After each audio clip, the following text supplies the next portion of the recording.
Joe Rogan Podcast. Check it out. The Joe Rogan Experience. Train by day, Joe Rogan Podcast by night, all day. Hello, Matt Taibbi. Hey, Joe. How's it going? Good to see you. It's always so hard to get rolling after you've been talking. I mean, I'm always excited to see you. So we're just blabbing, and now we're rolling. So what's cracking? A lot. It's been a crazy couple of months. I've enjoyed your work with the Twitter file. I enjoy all your work, but I really have enjoyed the Twitter files. That has been some really fascinating views behind the curtain. It's been one of the weirder, more surreal experiences of my life because, you know, as a reporter, you're always kind of banging away to try to get one little piece of reality, right? Like you might make 30 or 40 phone calls to get one sentence. The Twitter files is, oh, by the way, here, you know, take a laptop and look at 50,000 emails, you know, full of all kinds of stuff. And so it's, you know, for somebody like me, it's like a dream come true. We get to see all kinds of things, get the answers to questions that we've had for years, and it's been really incredible. Has anything been surprising to you? A little bit. I think going into it, I thought that the relationship between the security agencies like the FBI and the DHS and companies like Twitter and Facebook, I thought it was a little bit less formal. Like I thought maybe they had kind of an advisory role.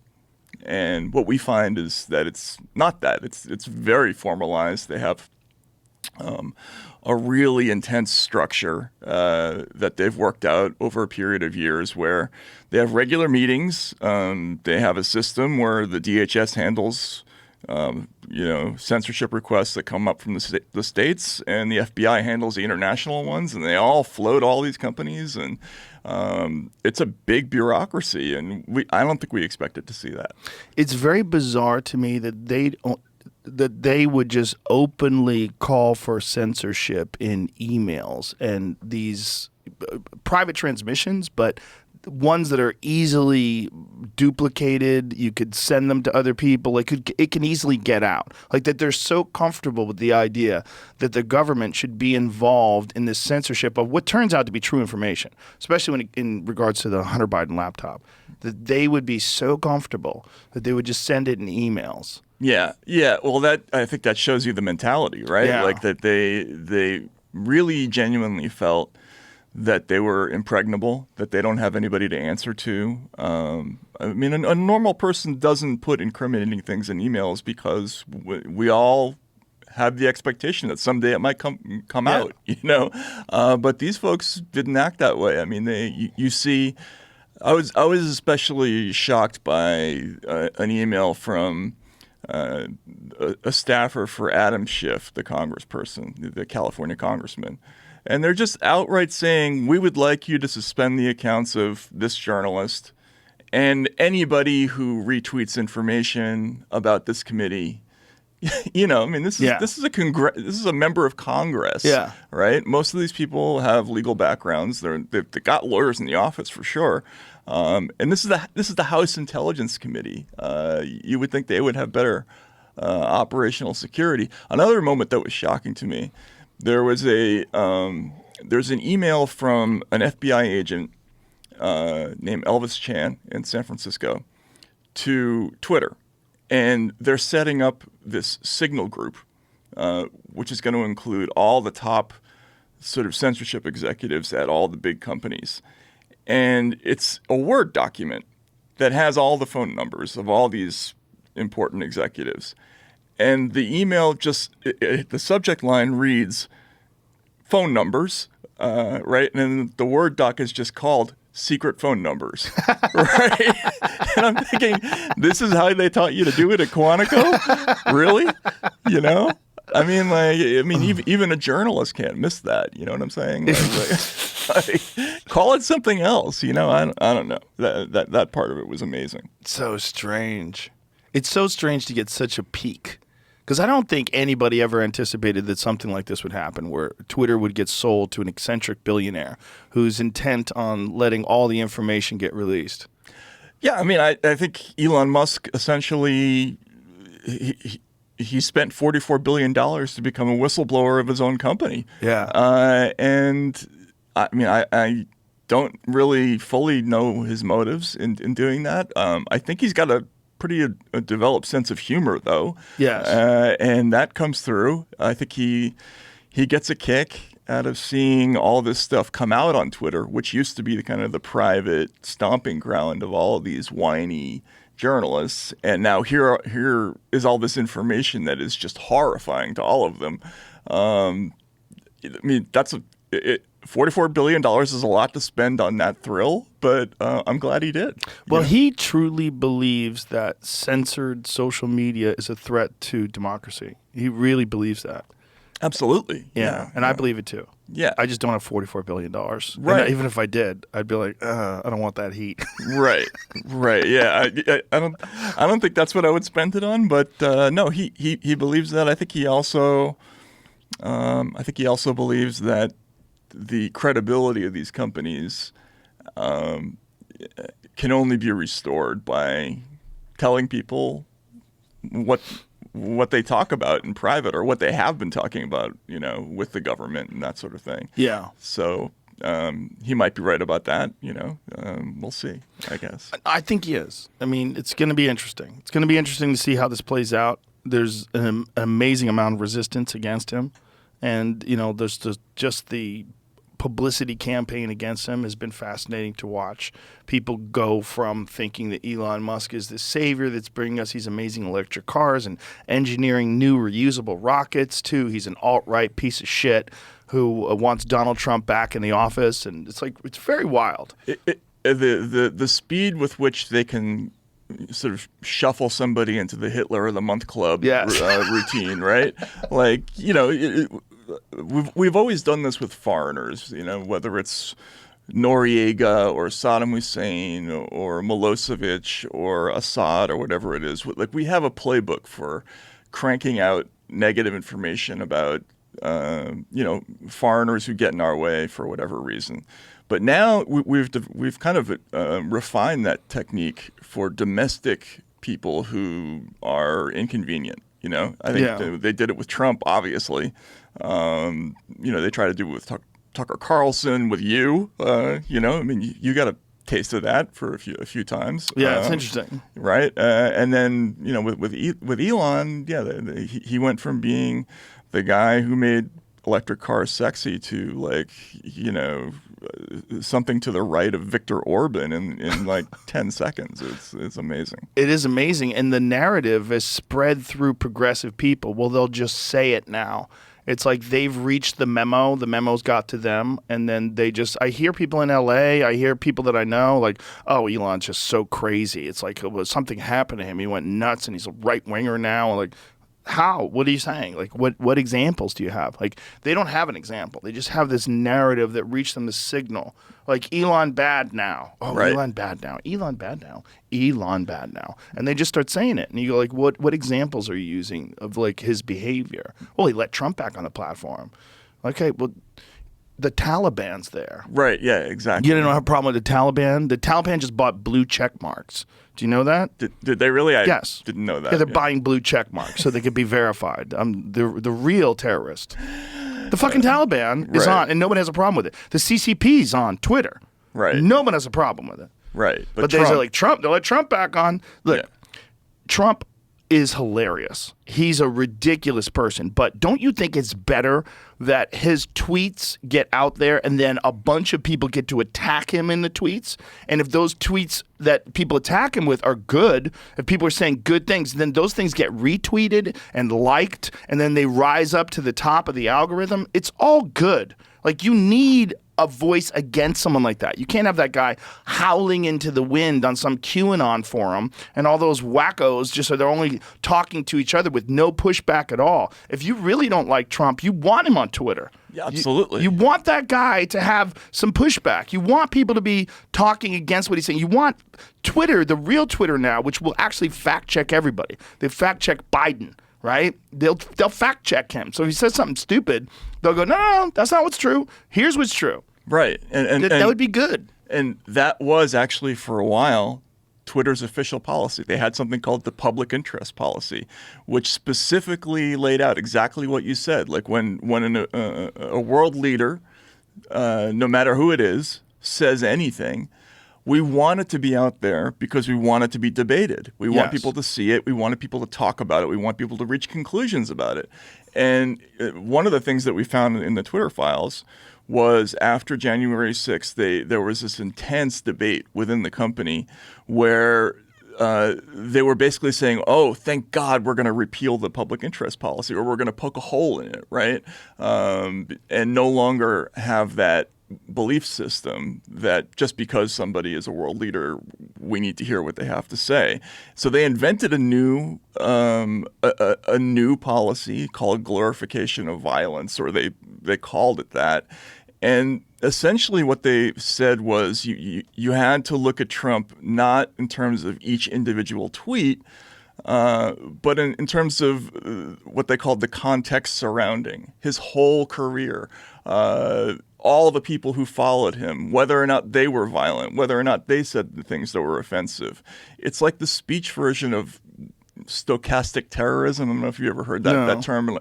It's stochastic terrorism is this idea that you can incite people to violence by saying things that aren't specifically inciting, but are statistically likely to create somebody who will do something violent, even if it's not individually predictable. And that's what they did with Trump. They basically invented this concept that, yes, he may not have actually incited violence, but the whole totality of his persona is inciting. So we're going to strike him. And so they sort of massively expanded the purview of things they can censor just in that one moment. And it's you can see it in these dialogues, how they came to that decision, which is just fascinating. It's just such an extraordinary amount of power to give people the ability to censor people on the biggest public forum in the world. It's so extraordinary. And the fact that they can come up with these justifications for why this is a good idea without anyone pushing back, without anyone saying, do you understand where this goes to? This eventually leads to government control of all thought and speech. This is where you're going. You're allowing the government to influence you based on one specific problematic individual, and that could spread out into every one of us, right? All of us, easily, quickly. Right. Quickly. I mean, we heard at the World Economic Forum, right? We heard Brian Stelter was there. Brian Stelter. Brian Stelter's now at the World Economic Forum. What can we do about these problems? He looked very comfortable there, didn't he? Of course he does. He's with evil lizard people that are trying to control the world. That's his bosses. He knows how to handle that kind of situation. I've been around these evil lizard people. He looked as happy as maybe he's ever been. Well, he's probably very excited just to be working again in any way, shape, or form. That's true. I mean, he's not a guy that really is supposed to be in front of a camera, right? He's supposed to be a journalist, but he's not even good at that. So what he's doing now is holding water for the evil leaders of the world who want to institute hate speech policies nationwide and, centralized digital currency, and they want everybody to eat bugs, and you will own nothing and be happy. This is the fucking people he's working for now. Because he's basically a prostitute. And, they hired him to go over there and do that. And he's like, what can we do? What can we do better? What can we do different to get everybody to stand in line? Yeah. What can we do? And for a journalist to sit there was that one moment where that woman, Vera Jourova, she's an EU official, and she's talking about hate speech laws, and then she touches the knee of somebody sitting next to her and saying, "You're going to have that in America soon." Yeah. And Brian Stelter is sitting there grinning. Yeah. Like that's not offensive to him. Like a European basically saying, "Oh yeah, you're going to have this too soon." Like even though it's completely antithetical to everything that we believe in this country. Like Well, I think when you're working in a corporate news structure, and you could speak to this better than I could, obviously, but I think when you're working in an environment where you have editors and people in your ear, and you have producers, and you have narratives that the company is pushing, and then you have sponsorships that you're beholden to, it's very difficult to form any sort of problematic or controversial independent thought and then try to express it publicly. You're not going to do it. It's just too scary and sketchy. So when you're trying to keep that job, and here's a guy like Brian Stelter who already lost one of the biggest gigs in all of broadcast news. He was on fucking CNN. And then, here he's standing there and they're saying, you're going to have hate speech laws in America too. He's like, okay, everything's running smooth. Everyone's smiling. Like he's not suitable for that role. Right. He doesn't belong there. Right. You don't have the stones to carry that conversation in a way that's going to benefit all these people that are listening to it. What you want is someone who's in that position that goes, hold on, what do you think is hate speech? What's hate speech to you and what's hate speech to me? And who gets to decide? Yeah, how is that going to Yeah. be adjudicated? Like, Right. what's your definition of definition of hate? What's your Right. definition of speech? Like, Exactly. You know, I mean, like there are a lot Does of context questions. matter? Yeah. Right, yeah. And how do you decide? And obviously when you're looking at things over text, context gets very blurry. You don't know if someone's joking around. Like there's so many pages that I get sent that are satire. I've got a hilarious one. There's a new one. Rick Rubin sent me this one. He's like, this has got to be satire, right? And it's brilliant satire. But there was this person who has like the best version of super liberal, like my children will never eat food from a gas stove, like that kind of shit. And there's so many of these, like it's hard to tell who's what and what's real, and it's just one of those things where it's hard when you're looking things through text because people are sneaky. They're really good at it, and people are so ridiculous in real life that a really subtle parody is very hard to discern. So is that hate speech? If someone's doing it as a parody, is that hate speech? Like Right. when do you decide that something is hateful? And that's exactly why traditionally in this country, judges have always said, well, they haven't always said it, but they eventually came around to the idea that we can't involve ourselves in these questions. They're too difficult, and it's not our job.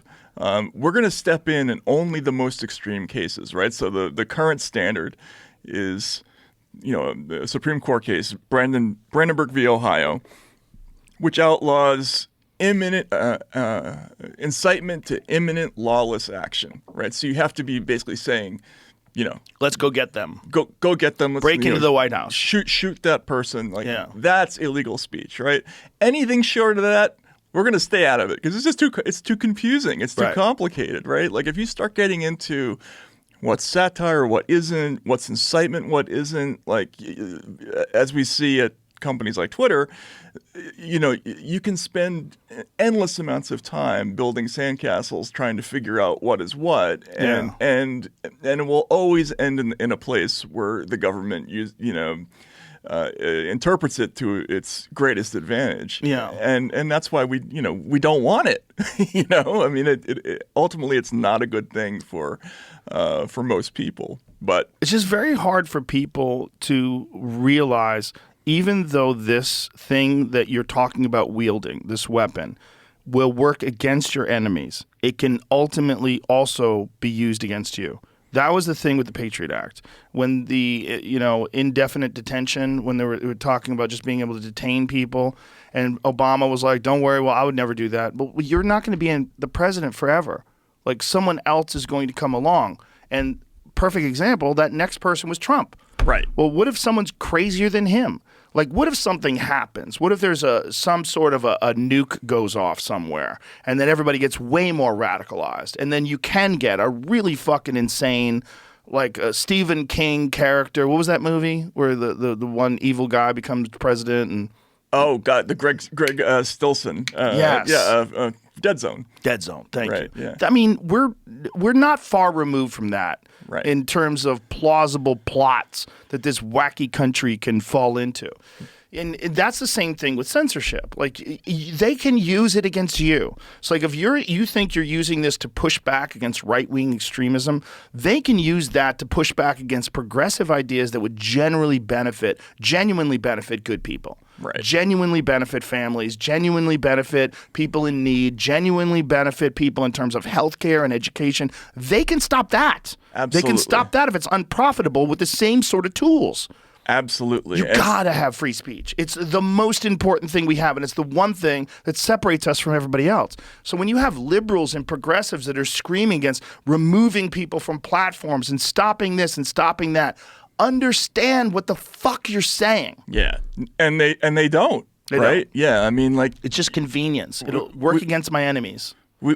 You talk about how they can use it to shut down things on the other side. Yeah. Like, we see reports in these files of government agencies sending lists of accounts that are accusing the United States of vaccine corruption. Now, what they're really talking about is pressuring foreign countries to not use generic vaccines, right?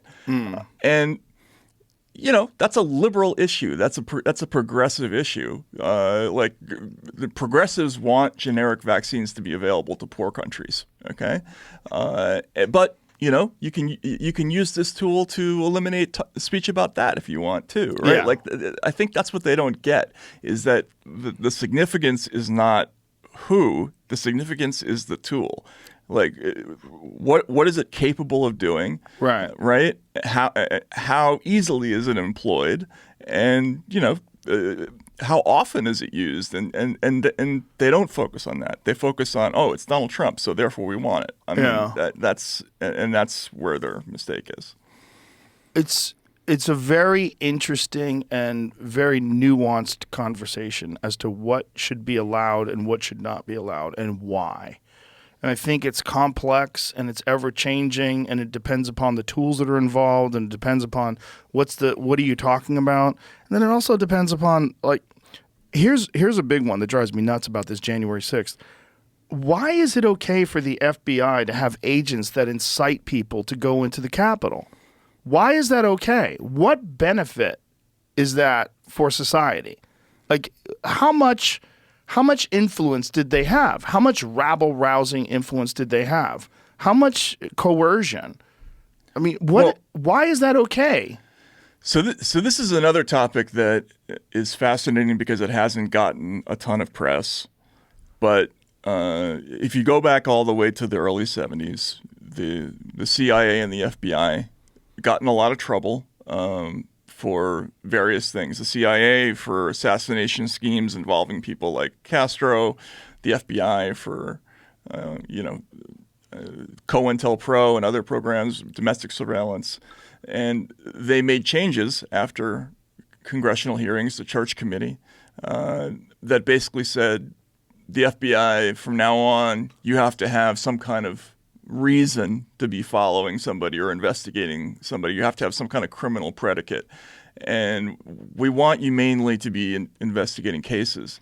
But after 9/11, they peeled all this back. There was a series of attorney general memos that essentially refashioned what the FBI does. And now they don't have to be doing crime fighting all the time. Now they can be doing basically 100% intelligence gathering all the time.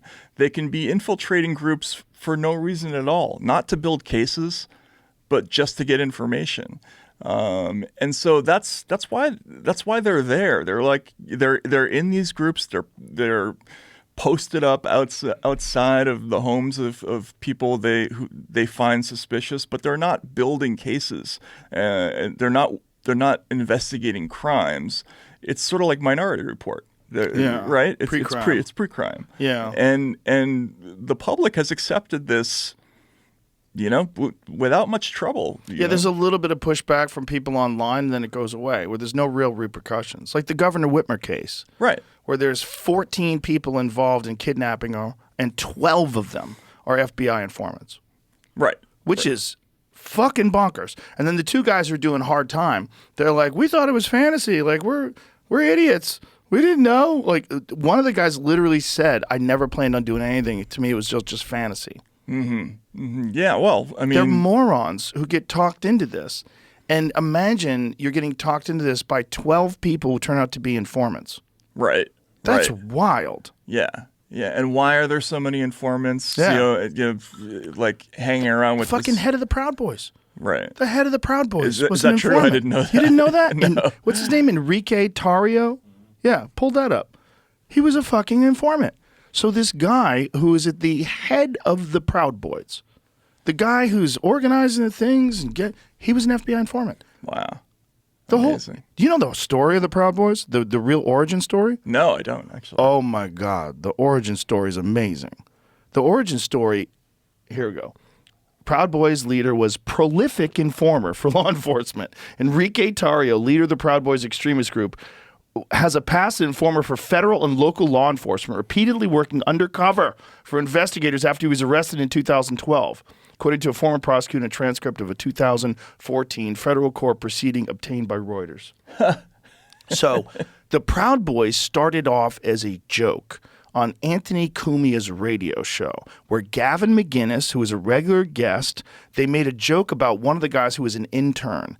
And he was, they were doing a joke about him being in a musical, and the musical, like, Proud of My Boy.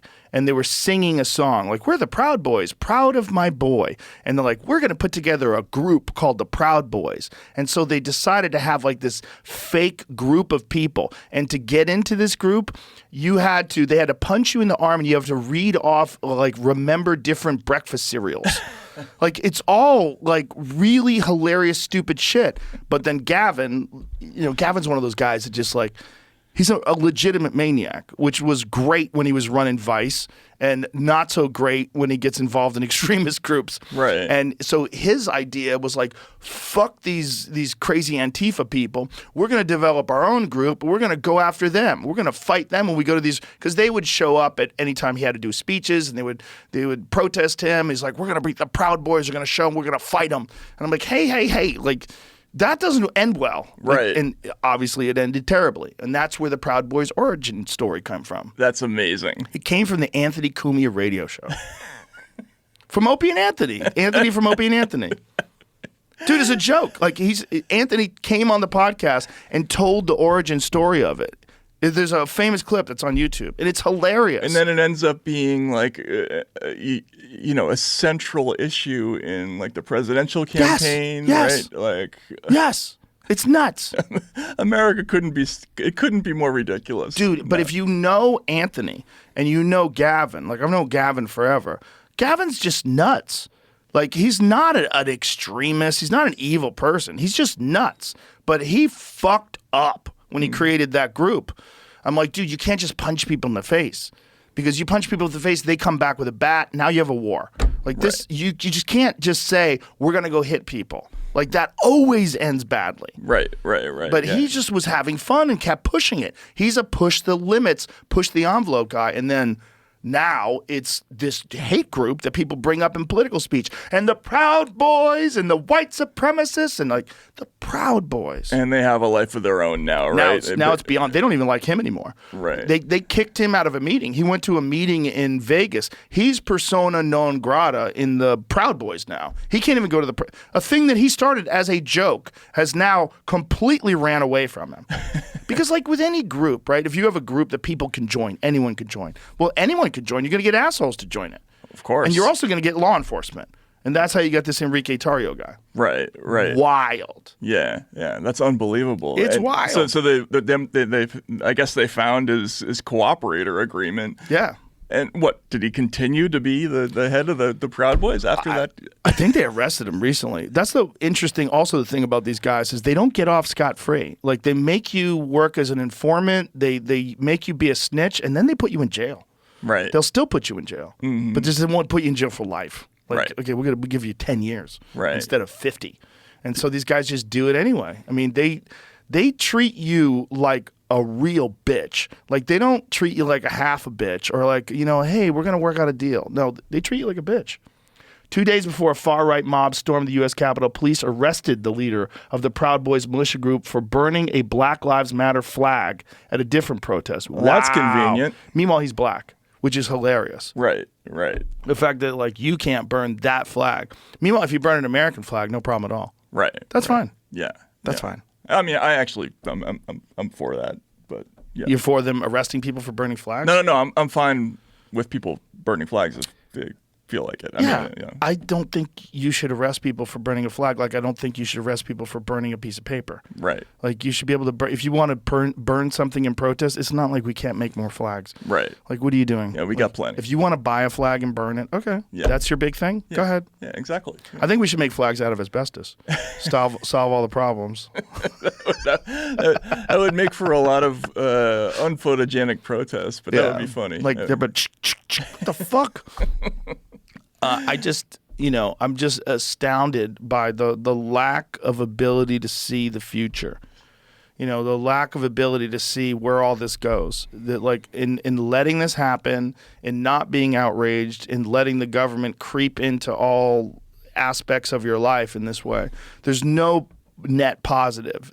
In the end, it's just government control of speech and thought and content and everything you do. Right, and complete capture of the media and all of that, and that's kind of what we're trying to fight against. And it's the one heartening thing is that the quote unquote mainstream press is now really it's in free fall now, right? Its influence is more and more limited every day. The problem is that something needs to step up in its place, but they're just they don't have any authority at all outside their own little bubble anymore. Propaganda is a scary thing, and when you have mainstream news organizations going along with what appears to be propaganda with no pushback at all, like where's journalism?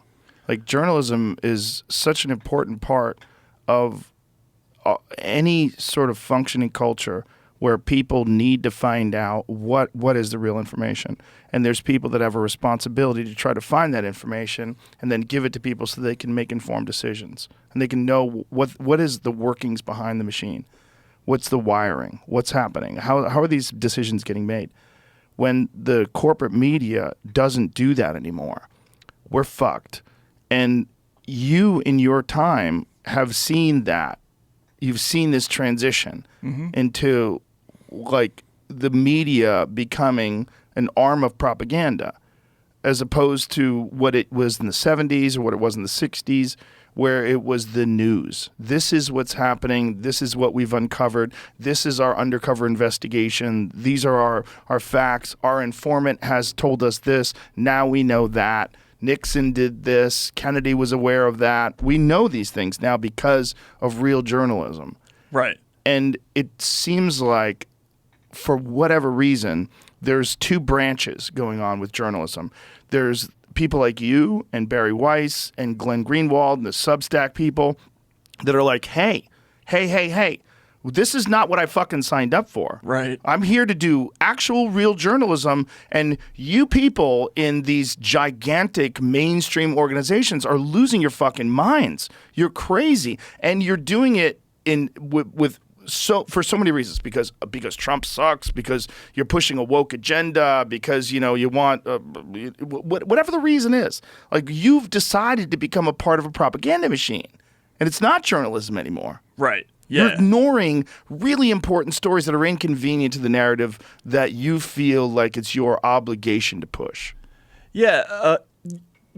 Remember when Trump became president and he was making noise about not letting certain people have credentials to get into the White House? Yeah. And there was this big hue and cry like, oh my God, he's not going to let us into the White House. And my first reaction to that was, who fucking cares if you're not let into the White House? You have an adversarial relationship already. You're supposed to with government, right? If they don't let you in, just report on it anyway. Like, it's not a big deal. But for the new generation of journalists who've come in, they imagine themselves, because they're socially the same people that they're reporting on. They hang out in the same circles. They go to the same parties. The idea of not being let behind the rope line is an atrocity to them. They don't understand it, and they see their role as helping explain the point of view of power. I mean, it's just what we were talking about with Brian Stelter before. Like my job here is to kind of sell this to the population. Yes. Whereas the old school journalists were not like that. Like they saw their role as, we're patriotic, like we love our country, and if it does the right thing, we'll report that. But if it fucks up, we got to report that too. Like, our job is to ask difficult questions. And if we have difficult truths, we got to report those things. And so we're not really on your side. Like, we're not your friends, You can hang out with us. We can hang out with you at a campaign stop. But there's supposed to be tension there. There's always supposed to be tension there. And what you see now is that there's no tension at all, right? Like, there's just this sort of seamless community of people who all think the same way. Whether it's Rachel Maddow or Don Lemon or whoever it is, and some Biden administration official, they're all kind of on the same page. They see themselves as part of the same group. They see themselves as having the same mission. But the press has to have its own mission, or else it's not legitimate. Well, I don't think they're journalists. I mean, they're really just television propagandists. That's what they are, and they're working for these enormous corporations, and it benefits those corporations to have a narrative, and so you have a spokesperson for the narrative. They're not. There's no way Don Lemon is a journalist. Right. Like, there's no way Brian Stelter is a journalist. They're just not. Right. But they are the way, like, that insurance lady on those insurance commercials is a stand-up comic. You know what I mean? Like, the progressive lady. Yeah, is she really a comedian? I guess she might make a few people laugh, like, maybe, But if she comes into the green room of the comedy club, we're all going to look at her and go, "Hey, what are you doing here?" Like, this is, it's not like Sarah Silverman showing up. She's not really a comedian. That lady she's a paid spokesman for the insurance company that just happens to make you laugh. Right. Like, and what those people are is paid spokesmen for the narrative that just happen to be saying what's happening in the world, but they're not journalists. Right. Yeah. They're reading off, a version of something, and then their idea of journalism is sort of digging up facts to defend whatever that is. Yes. Right. Yes. And not looking at things objectively. There's a very clear narrative, and you have to push that narrative. Right. Yeah. Right. And when it changes, you don't say a goddamn thing. When the science changes and when new information comes out that refutes everything you've said in the past, you just shut the fuck up and keep moving. Right. They do that, and they shouldn't do that because again, it's another thing that loses you faith with audiences, right? Yes. Like, and this is another thing that drives me crazy about this propagandistic model of media, is that it, in addition to being wrong, it doesn't work, right? Yeah. Like, propaganda only goes so far. You actually need people to trust you, and trust is a complicated thing.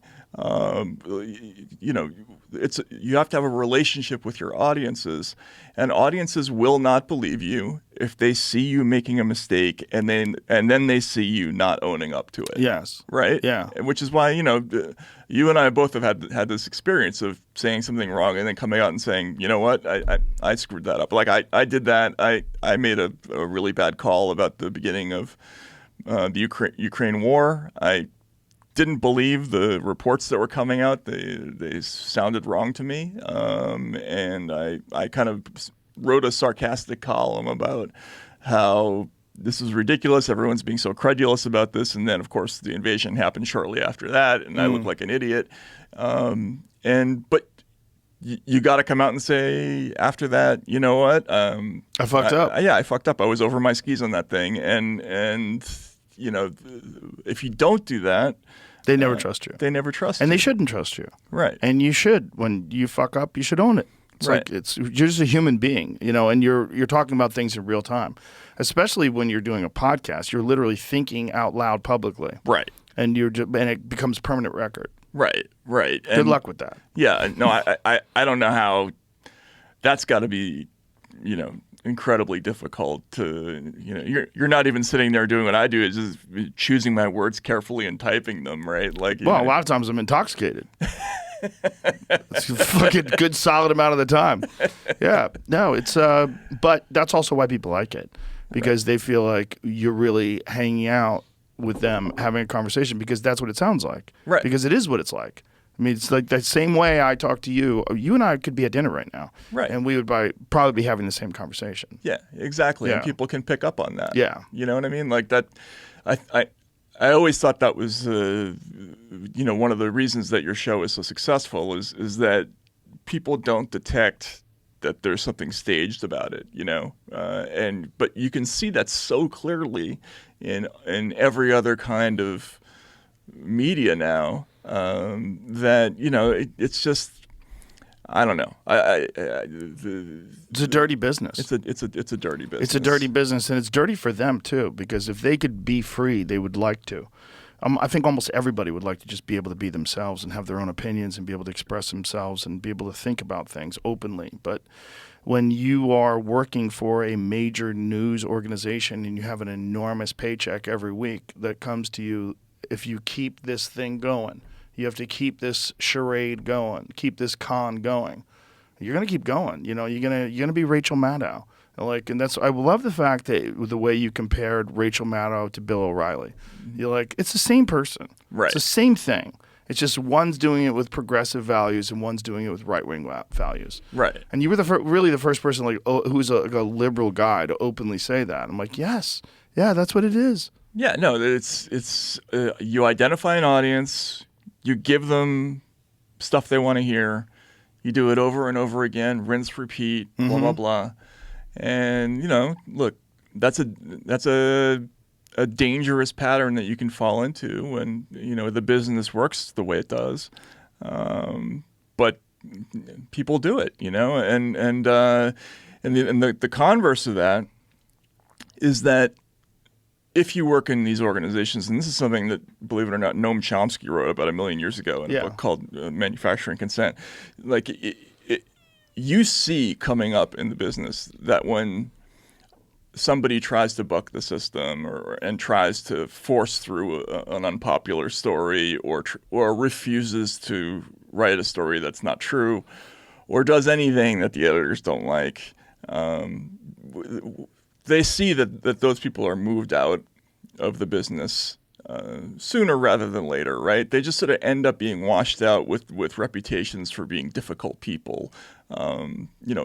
Chris Hedges is somebody who comes to mind, right? Like they kind of just squeeze you out. There's no particular thing that happens, and that just sends signals down the ranks of people in journalism that if you want to get ahead, just keep doing the shit that we want you to do. You don't have to be a genius to figure out what that is. Just keep doing it, and you'll eventually rise up through the ranks, and before you know it, you'll have your own show, or you'll be running a desk, but you won't have anything to say because early on, you'll have made the decision to abandon your individuality. That's the key to the whole thing, is that it's not people who are making these big decisions to sell out when they're 50. They make the decision to sell out when they're 22 or 23.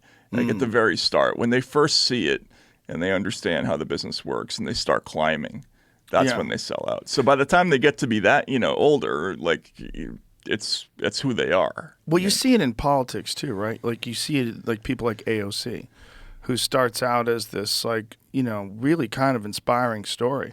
Girl wore her shoes out campaigning, just walking around, going door to door, and now she's cozying up to the likes of Nancy Pelosi, and they're all in this weird sort of group together making decisions, and people don't like it. People don't like it. They see where it's going. Like, oh, if you want to be president, you have to go down this road, and you're going down that road. Exactly. And you're going to be that lady that presses the button that drops the bombs. You're going to be that lady that sends the fucking drones out and finds some way to justify the fact that it kills 90% civilians.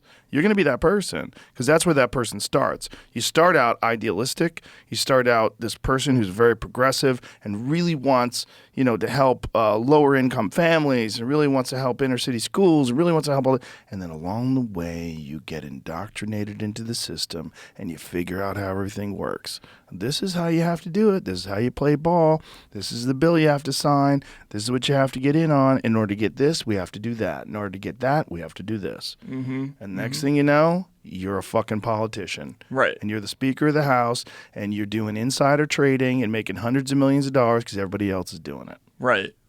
Remember when she came in and everybody was there was a whole clan of sort of senior Democratic Party officials in Congress who were giving her a hard time because she was on Twitter a lot, right? And she was being successful with Twitter, and they were like, you have to make the choice between whether you want to be on social media or whether you want to be a politician. And I actually admired her at the time. I didn't agree with her about everything, but I like you, I thought her story was interesting. I thought that she had taken an alternative path to getting elected. She was very clever in her use of social media. It's better to be good on Twitter than it is to whore out your beliefs to some donor. You know what I'm saying? But once she got into Congress, they let you know, right? Look, if you ever want to be a committee chair, if you want to get in line for these powerful positions, if you want to get appropriations money sent to whatever district, you got to play ball, right? Yeah. And if you do, then you very quickly start climbing the ladder. If you don't, you end up just somebody who tends to be on the outside and is portrayed as a nut. Bernie Sanders or Ron Paul, right? Yeah. That's how it works. There are people who are kind of like in Congress. You might disagree with what they believe, but they're honest. And you can tell they're honest because the leadership hates them, and doesn't give them the opportunity. But you're absolutely right. It's the same thing. It's this organizational sort of belief system. You either have to go with it or not. I just think it's especially offensive in journalism because the whole idea of being a journalist, you're not doing it for money or power. If you're going into this business, what are you doing it for if you're not going to be trying to break cool stories? Yeah. Like go into some other thing, go into finance or right? Like yeah. I never understood that part of it doesn't make any sense to me. Do you think that this understanding of this now, and because people are talking about it, and then the birth of Substack and the fact that it's become very successful, and that people are flocking towards genuine independent journalists, whether they're on social media like YouTube or Twitter or Substack, or do you think that this is in many ways like changing the way young people see the possibilities? Because I think young people looking at the two options, like one, you can kind of be a hero, or two, you can kind of be a whore. Right. There's a lot of whores. They don't seem happy. These whores seem very upset at everything, and they're always pulling their fucking hair out, and they're probably on antidepressants. And then you have these people that are like breaking stories, and it's like, oh my God, journalism is alive. It's just alive in like when people travel with a fire and they have like embers and they're blowing on them and they get them to the next camp and then they can start a fire with it. That's journalism right now. Absolutely. It's not this raging bonfire that everybody can go get warmed. The information will warm everyone. No, it's like these people have like small wooden vessels filled with embers and they're blowing on them as they run through the woods and people are fanning them to try to keep them alive. But I think for young people that are considering paths, like what to do with their future, they don't want to be contained.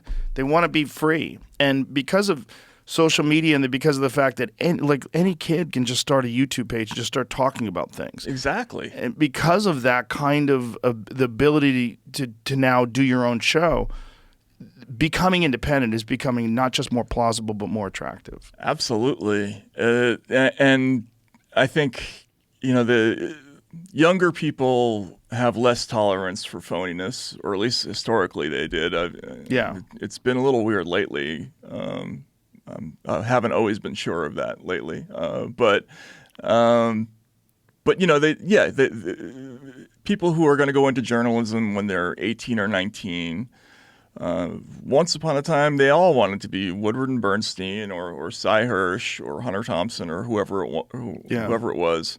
They just wanted to be a rule breaker, somebody who told the truth, and consequences be damned. And because that's what it's about.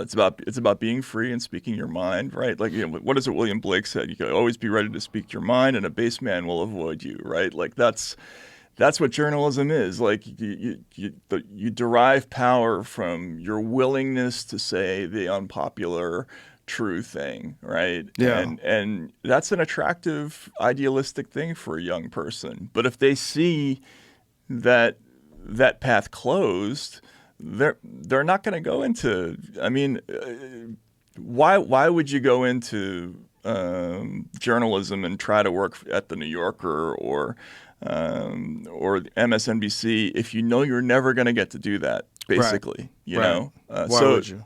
But you can create your own show with almost no overhead and do the same thing and have a much bigger impact, and you'll have a bigger audience even. Much bigger. Right? That's much what's bigger. nuts. Yeah. I mean, as you know, Yeah. as you very well know, right? I mean, that's and these corporate media companies have been living for a long time on their name and on the memory of the prestige that their names inspired. But if they actually had to sell how much reach they had now, they wouldn't have much to talk about, right? Like their audiences are shrinking, their influence is very, very small, and you know the jobs that they're offering are just less and less exciting for Like young people. We were talking about CNN. Like, how does CNN even keep the lights on? They have an enormous building in Atlanta, giant CNN sign on the front of it, and Right. they get terrible ratings.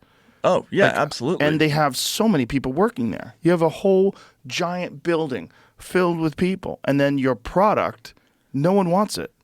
Yeah. Like people are just accidentally watching it, flipping through the channels they're watching it. Like there's nothing compelling that they have to offer, yet they are in the business of selling compelling information. You're literally the most compelling thing, because the news is supposed to be one of the most compelling things. Everybody traditionally would come home and watch the evening news because you need to know what the fuck is going on in the world.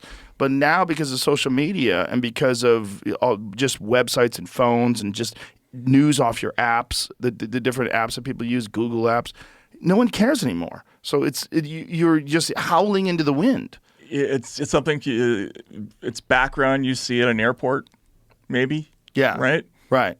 But yeah, you're right. They have a huge building in New York too. The Time Warner Center and bizarre. And they're not even in the top 20, I think, of cable news shows anymore, right? So and then look what happened with CNN Plus. I mean, they went and they hired Chris Wallace, and they were going to launch this big subscription service, CNN Plus, where I guess the idea was they were going to get people to pay to watch the same stuff they were already refusing to watch for free. Then they had to cancel the service after 3 weeks. Yeah, they spent hundreds of millions of dollars on it. I mean, how could they not have seen that? How could they think that people wanted to pay for something that they don't like for free? Yeah, I don't know. But the what's clear is that they don't have any conception of where the way out is for them, right? Well, they're like Blockbuster Video. There's no way out. Well, I think there would be a way out if they started actually doing their jobs, but they just don't know what that is anymore. Well, hasn't the new guy said they want to switch away from opinion, editorial type news stories and public people to people that just disseminate objective views of information? Just like, this is what's happening in the world. This is what's going on. This is the crash that happened. This is that. They have said that. But is it too late? The problem is, like, people now have associated CNN with bullshit propaganda. Right. They treat you like you're dumb. They think you're stupid. They think, that you could just tell people that someone's taking horse dewormer and you could just repeat it over and over again and people believe it. I mean, Right. the amount of damage that they did to their own reputation saying things like that, it's so, because most people would look at that and go, is he really doing that? And then some people would go, well, wait, that's not even true. Like, wait a minute, CNN says this? What else are they lying about? Right. What about international stories? What about financial stories? What about things that have to do with crypto or what? What narratives are they spitting out that are just bullshit? Right. Right. And there's a lot of them, Yeah. You remember when the Bountygate story came out, and then Bountygate? What's Bountygate? Bountygate was this weird story that came out. I think it was in 2020. When basically they were reporting that Russians were paying bounties in Afghanistan to kill American soldiers. Yeah. And it turned out to be like, basically one theory that somebody within the intelligence community was positing. The army itself came out a couple months later and said, yeah, we don't really have evidence for this. And then, a year later, they came out even more strongly and said, we can't back that up. Well, here's a crazier one: the Russiagate. Oh well, yeah, That's the craziest one. Absolutely. The fact that they pushed that for 3 years and they've never come out and said we were misinformed. That is not the case. There really wasn't this crazy collusion between Russia and Donald Trump, and in fact, there was some information that seems to point to that Hillary Clinton had involvement with Russia too, and that they've kind of all had involvement with Russia, and that this wasn't some grand conspiracy to elect a Russian puppet as the president of the United States. Sorry. Yeah, it was a 3.5 year sort of mass hysteria experiment, right? And I mean, this is one of the things. It's one of the reasons I got kind of quietly moved out of mainstream journalism, right? Like, I didn't have a particular problem at Rolling Stone, but I early on in the Trump years, I said there's something wrong with the story. I think there are elements of it that aren't provable. I don't think we should be running this stuff, and then.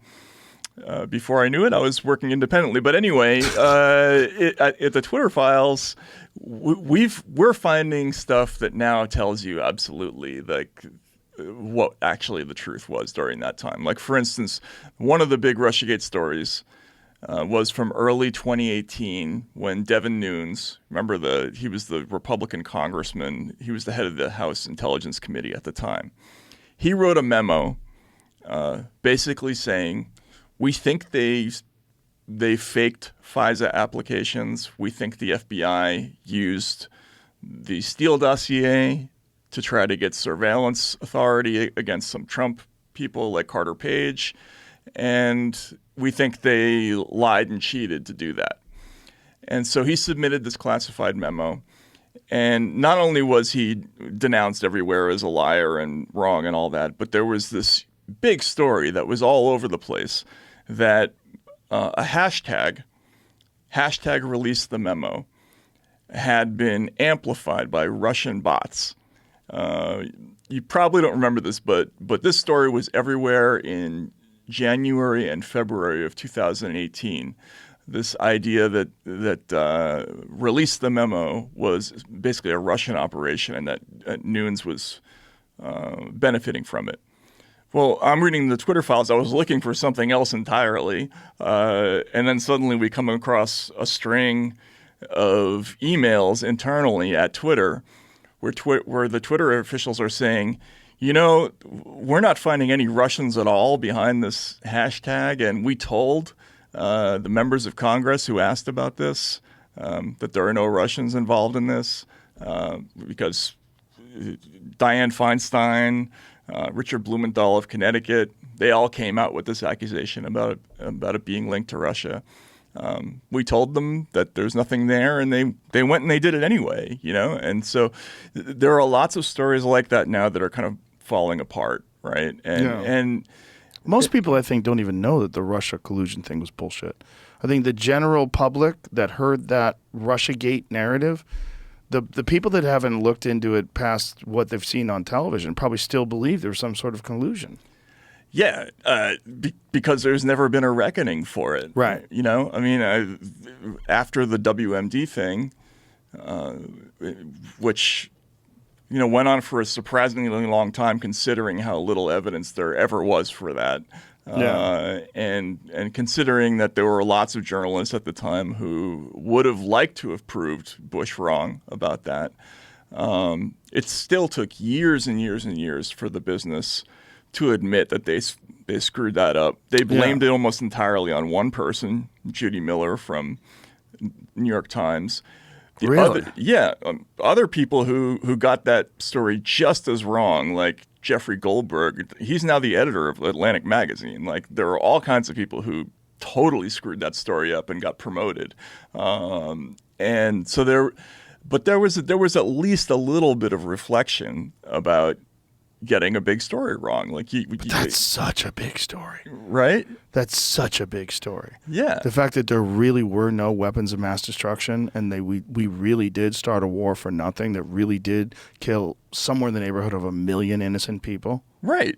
It's over a fake news story. Yeah, over a fake news story. I mean, there should be sorrow, Yeah. you know what I mean, within news organizations about a mistake of that magnitude. And the fact there's no repercussions and the people were promoted that promoted that very same story that led to led to the public support of it, of the war.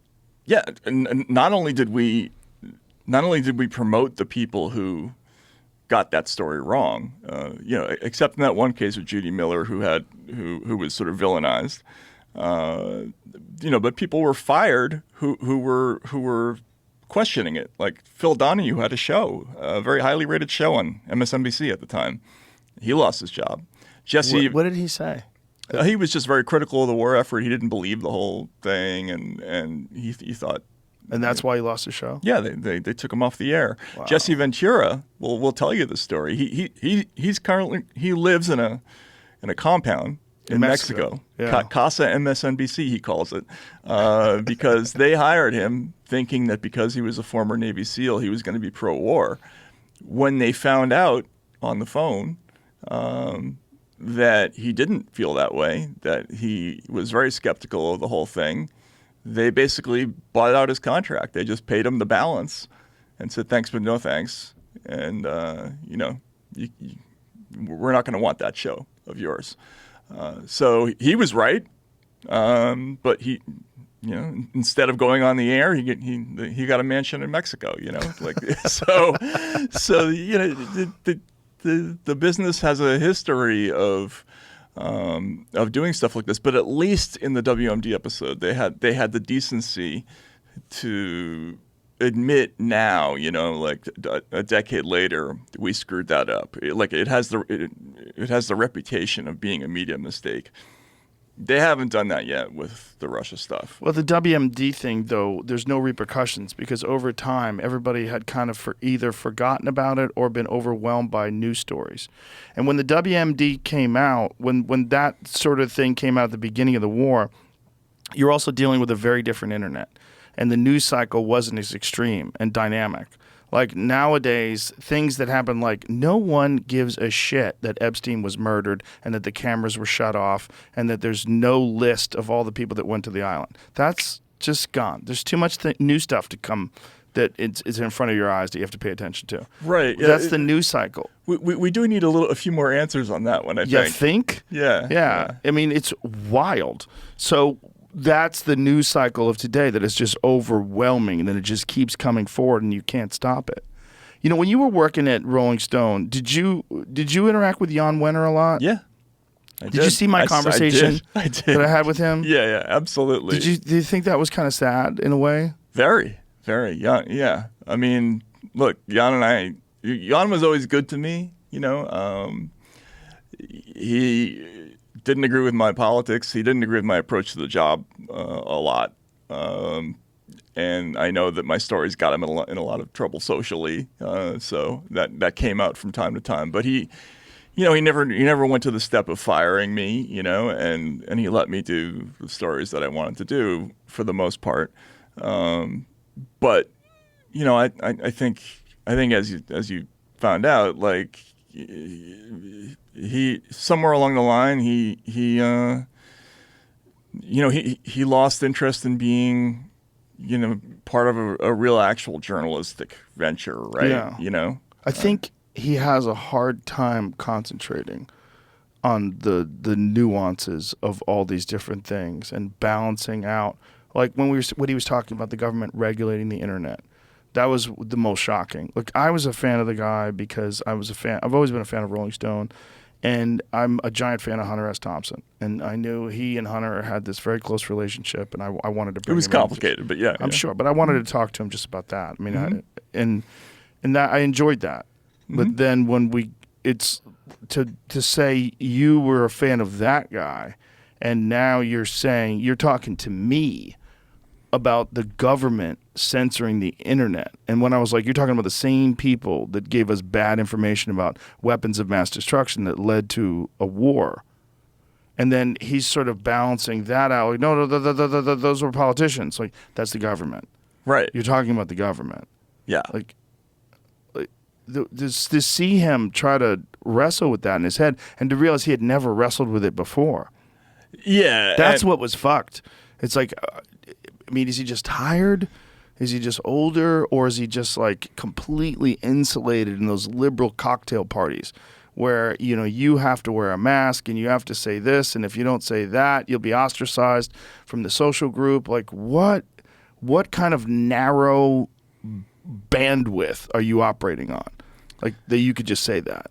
Yeah, I mean, again, I feel bad because I'm living in a home probably that was paid for by Jan Wenner and all that stuff, and he was, like I said, he was always good to me personally, even though we had some pretty intense disagreements and arguments, and there was a lot of yelling that went on. But I think what happens is that you do end up in a bubble.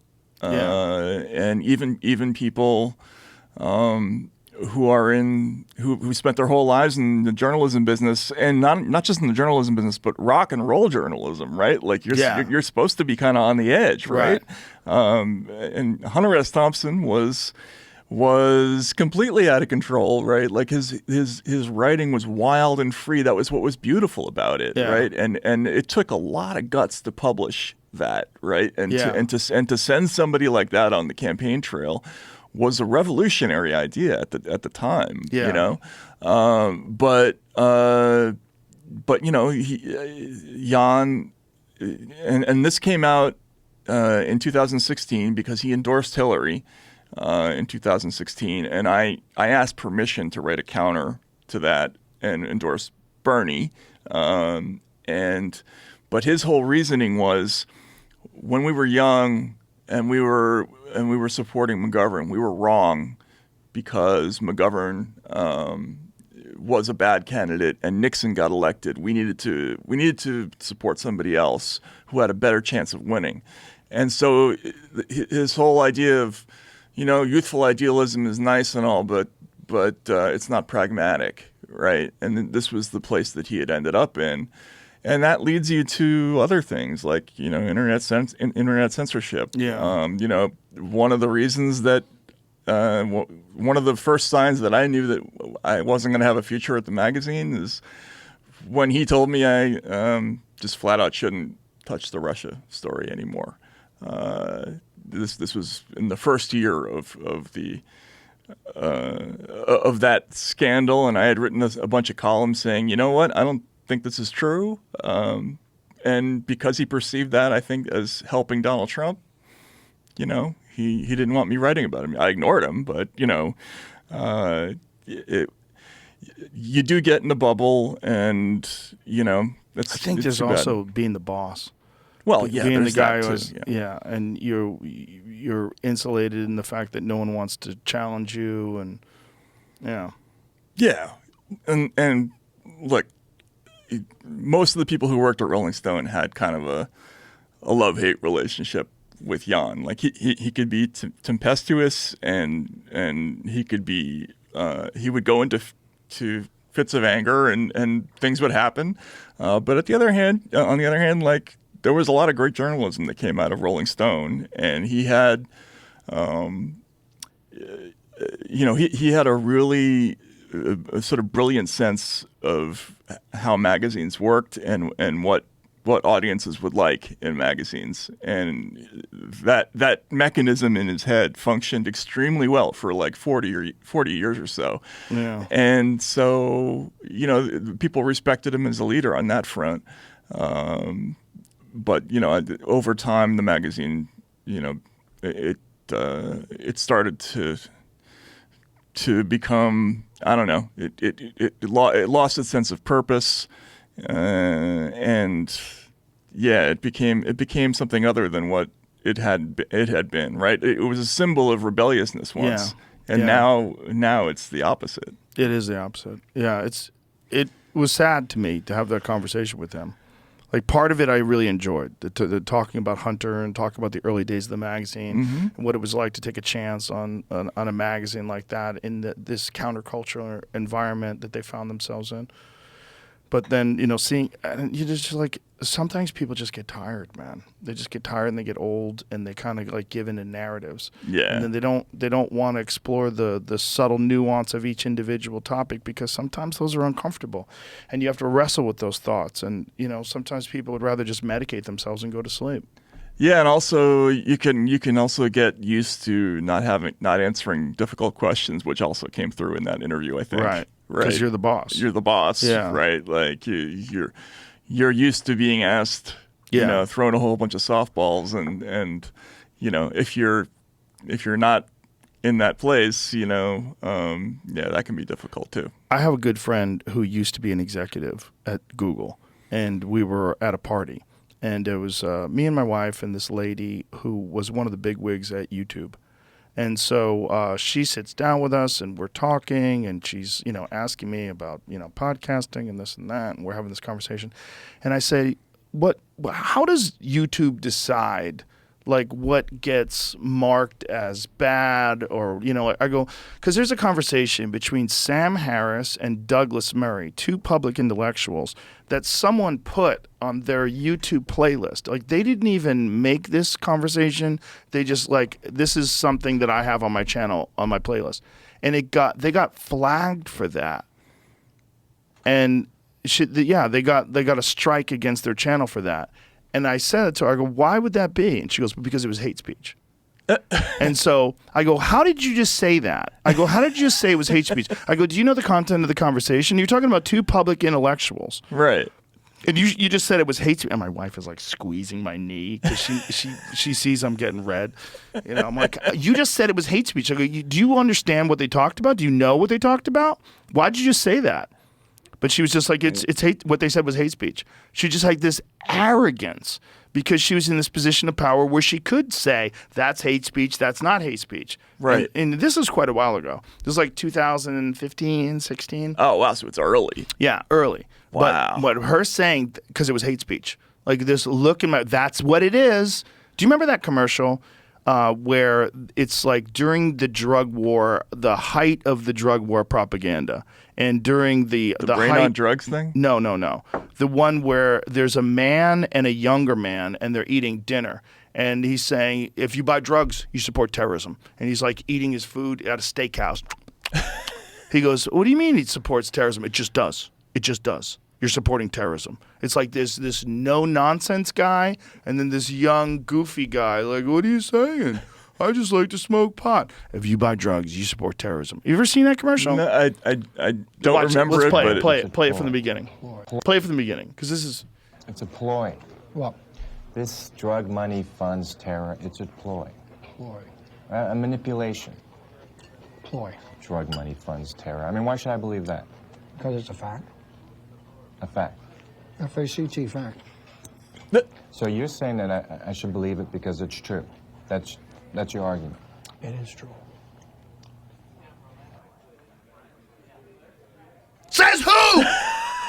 Says who, motherfucker? And that's me and that lady from YouTube. Because it's hate speech. Because it is hate speech. Because it's true. While you're eating salad. What the She was fuck? probably eating too, right? Yeah, she was eating. Yeah. Yeah, we were eating. I was so red. I was so hot. I was like, what? And this is before I was even getting censored on YouTube. This was in the Right. early days. Like back, no one gave a fuck about what I was doing. Right. And sitting there with this woman was telling this interesting conversation about the change. This was like when he was doing The Strange Death of Europe, that book, Douglas Murray's book. Yep. And, they were having this conversation about what happens when religious ideology starts to change the environment of these European cities. But that fucking attitude that people have, like, because it's true. Because Yeah. it is true. Like, Yeah. fucking says who? Like, you can't just say that. Right. Like, you tell me how. You Yeah. tell me how you know. We're going to talk forever, motherfucker. We're going to sit here forever. I'm not going to be done with this dinner. I'm going to put my fork down. You tell me. You fucking tell me how's it funding drugs? Is it funding terrorism? How is that fucking conversation between Douglas Murray and Sam Harris? How's that hate speech? Right, but they're used to not having to go past that first part of the conversation. Exactly. So Exactly. like that's If my wife wasn't squeezing my knee, she was like squeezing my knee under the table. she's like, oh Jesus, I know what's happening here. right. Yeah. Right. No, but the people and that was another strange thing about my experience at Rolling Stone. Like I guess it was 2017, 2018 when they first started to really aggressively police the internet. I did a story about how they wiped out a bunch of accounts under the guise. This is after the Alex Jones thing, but the Facebook just sort of zapped a whole bunch of accounts, and some of them were just sort of ordinary, hardworking people who had built up these independent media channels and. The company just sent them notices, you are coordinated inauthentic activity and your page is down. This is after they'd spent tens of thousands of dollars on Facebook ads to build up their pages and everything. They weren't bots, they were real people. And not only could I not convince other people in the business that it was a significant story that these companies were now doing this, but within Rolling Stone, the story, the headline had to be refashioned. If you look at it now, the story is called "Who Will Fix Facebook," because they wanted to imply that the problem was that Facebook was out of control and needed to be policed more, right? And sort of my headline that I submitted was very different. It was something like, censorship on Facebook is out of control or whatever it is, right? But this belief that the censorship is a good thing, that we need more of it, I just think it became an upper class kind of New York, Washington, just cocktail party belief. Right? I mean, it was something you started to hear from people right around the time that Trump got elected. Oh, we just need more of that. We have to do something to reckon with all those people or whatever it is. And they haven't let go of it, I don't think. Have they? I don't know. Have they? Yeah, I think they're still in that place for the most part. This move toward that World Economic Forum version of a more regulated internet. I think we're only in the beginning stages of that. I think they're going to make many steps, that are going to be much more significant in the future to try to prevent, things like your show from breaking out. Right? Like they're not going to want that in the future. Well, how does the World Economic Forum actually wield influence? Like, what works there? How does it work? One thing we know about this year's event is we know two things. One, that hookers are going there in droves. There was an article about the increase in the population of prostitutes, which makes sense. Yeah, it makes The makes a lot other, of sense. when the boys are away.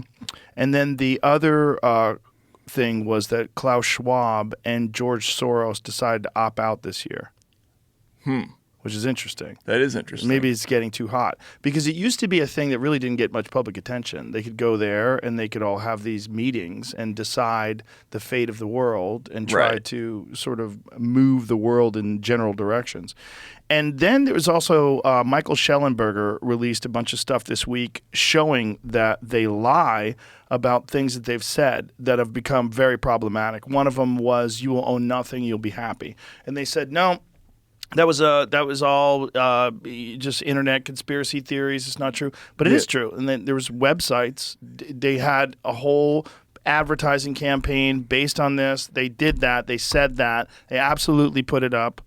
They really did. Or I think another one was eating bugs, right? Yes. Yeah. Exactly. Well, I don't have a problem with eating bugs. I do have a problem with people trying to say what is good and is not good for the world when I know that if you say it is good, it's going to benefit enormous groups economically, and it's going to lock other people out. And I think that's what they're doing with things like plant-based meat. When all those people were saying plant-based meat is the future, like, the fuck it is. It's really bad for you. It's really bad for you. Not only that, it's monocrop agriculture, which is terrible for the land. It's terrible for living creatures. This idea that if one life equals one life, you're way better off buying cows and eating cows than you are buying corn. Because in order to grow a stalk of corn, a lot of shit has to die. And if you're using monocrop agriculture and using industrialized farming methods and you're controlling enormous swaths of land with only one crop, that is totally unnatural, doesn't exist anywhere in nature. And in order to do that, you have to poison everything else. You have to kill all the animals. You have to poison the land. You have to strip the topsoil. You have to use industrialized fertilizer. You can't grow things that way normally. That's why there's only, using these industrialized methods, there's only like 60 more crop circles that they can do, or crop cycles they can do. Like, there's only a certain amount of topsoil that's even left that's viable to grow food on because they don't use regenerative agriculture anymore. Huh. Like, the people that like White Oak Pastures and Polyface Farms, like Joel Salatin and Will Harris, these like grizzled old farmers who use these regenerative methods that are very like almost boutique, they're very rare now. But they're more popular than ever because people are aware of them. But most of the stuff that you buy is using industrialized fertilizer. What these people are doing is they're letting cows graze. They take the manure. They use the manure as fertilizer. Chickens roam the land. Chickens peck the bugs and eat the stuff. Pigs roam, and then they cycle where these animals are. So what they're essentially doing is they're recreating nature in a contained environment, and that is actually carbon neutral. It actually sequesters carbon in the soil in a lot of cases. But if you want to buy plant-based food and plant-based meat, you're not getting that. Right. You're supporting monocrop agriculture, industrialized farming, and you're supporting very unhealthy food. And the idea of a small group of people who meet in a ski resort town in Switzerland making the decisions about this for people all around the world. And they're doing it on private jets. He was there, and I think he was never supposed to be there. Bill Gates and Klaus Schwab was there. It says Post falsely claimed Bill Gates withdrew from Davos Forum. Yeah, but Klaus Schwab did withdraw. I think he was there, though. Well, he said he couldn't make it. It was a public release, and George Soros also said he couldn't make it. Okay. I mean, you could Google that. I was looking. I thought I saw a video of him talking. Well, he's definitely talked at it before. It could be from another time. Klaus Schwab? Mm-hmm. I think there was a thing that said that due to a scheduling conflict, he couldn't make it. I thought so, too. I remember reading that, too, but now I'm Googling it, and it's like it doesn't come up. Like, I'm looking for did Klaus Schwab leave Davos? Is he not there? And, I don't get a report. Did you Google, did Klaus Schwab opt out of the World Economic Forum this year? Schwab. Who organized this thing? That's what's super bizarre. Like, that these billionaires and then Justin Trudeau and then they all fly there. This is what happens when I Google that. Did Klaus Schwab he spelled Schwab wrong, but it's okay. Opt out Is that how you spell his name? It doesn't. It gives you the right answer. It Okay. knows what you're looking for. Did Klaus Schwab? What does it say? See, it doesn't say that he's not there.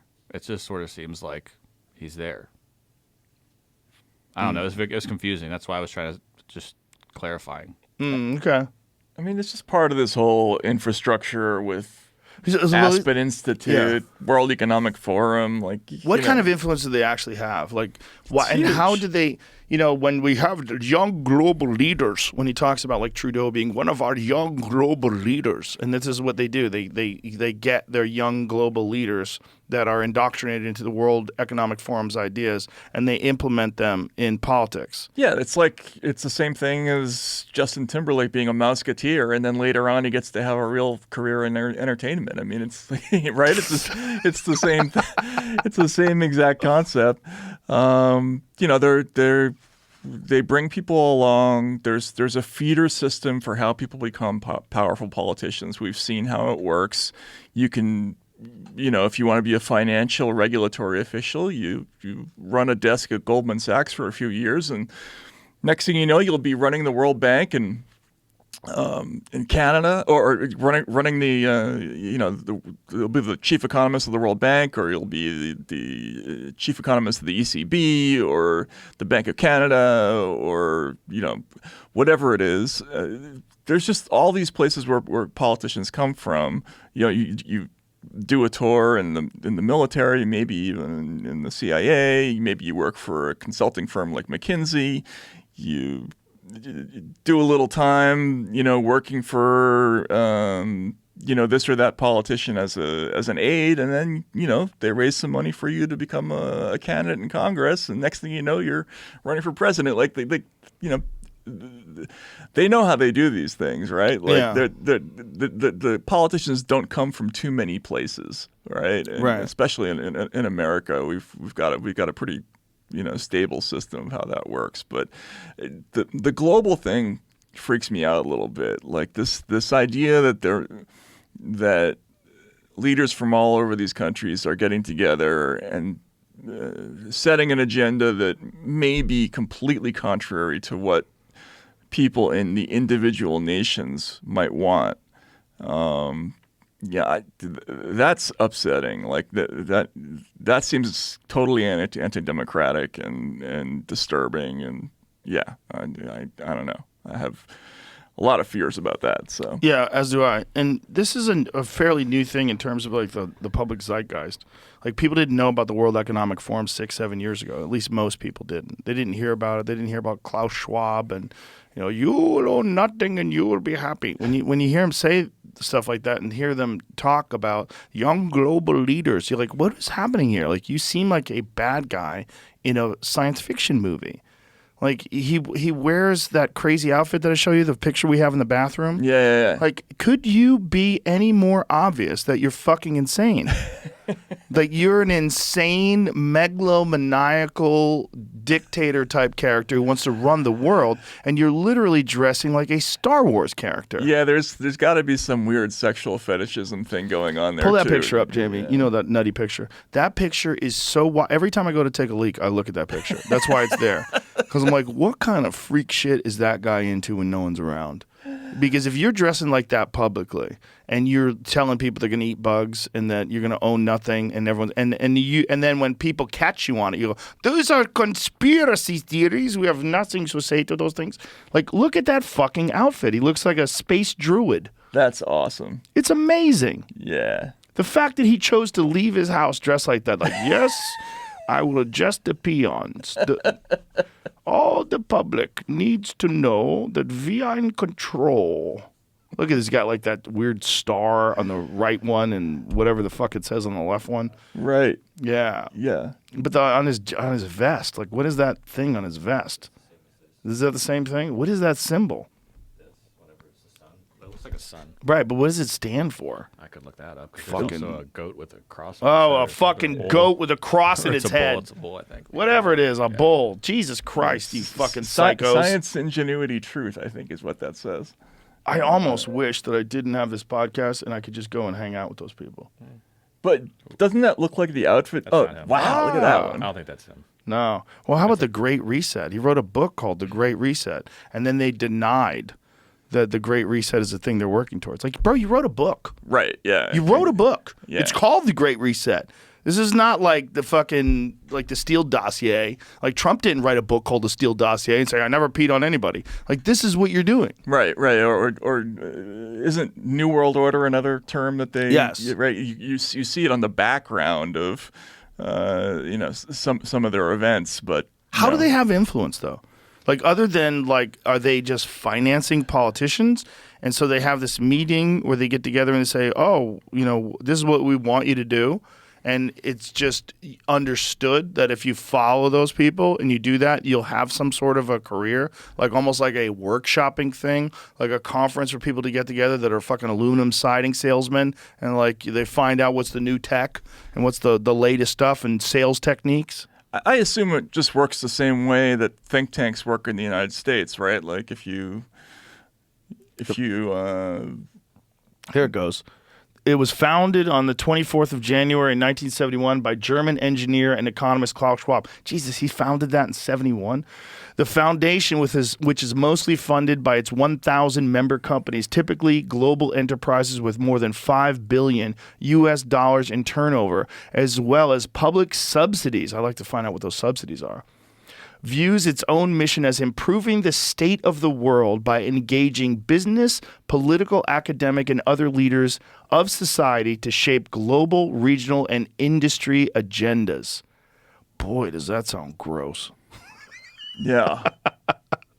The WF is mostly known for its annual meetings at the end of January in Davos, a mountain resort in the eastern Alps of Switzerland.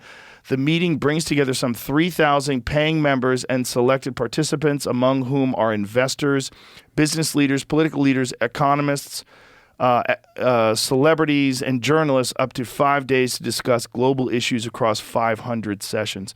There was some guy who was trying to interview someone from MSNBC. And, he was like some independent journalist guy, and he was trying to talk to this Rebel guy in the News street. person? Yeah. And the guy from MSNBC said something along the lines of someone should knock that fucking guy out. Like, threatened this guy for asking him questions about speaking truth to power. That's okay. Okay, thank you. Where are you from? Rebel News. Yes, but what is your interest? What is your What do you question? mean? I'm covering the news. I'm doing what your bosses are supposed to be doing. Okay. Why did you get so upset? What's he so scared about? No, I'm not scared. I'm Not just you, not interested. you. Your boss. He seemed really scared. He ran in there and called you out. No, it's just we have to know who is out here. And My name's Avi Yamini. Yes. I work for Rebel News. Yes. We're reporters. We do what CNBC is supposed to be doing, and he seemed a bit upset that we were asking some questions in the public area outside. Yeah, if you're here, it's public area. It's no worries. That's private area from here on. So you're doing fine. Wish you a very nice day. You too. So, like, I think he keeps going because this is where they What threaten to punch CNBC him is out. doing here? I can't ask you. No, you can't. Don't I'd you- rather you didn't put a camera in my face, thank you. Really? But you're here as an invited guest and you're an editor for CNBC. Don't you think that's a bit of a conflict of interest? I'd like you to go away. I haven't agreed to an interview. If you're doorstepping me, like, go away. Seriously, take my camera. Don't touch the mic. Get away from me, brother. You're meant to speak. You're meant to be speaking truth to power. Are you here just to take your marching orders? Is that what you're here for? Do you want to go away? Not really. I'm here to do what you should be doing. Yeah? Please take this out of my mouth. I'm going to have you escorted off with security. All right. I like how he's Do got that. the There cigarette. you go. Yeah. So he goes inside. Keep it going, because he goes inside, and that's when he says someone should knock this fucking guy out. Escort me. I want to hear what he actually says. I'm No, I'm doing- paraphrasing. And now he's calling security to escort me off the premises. Well,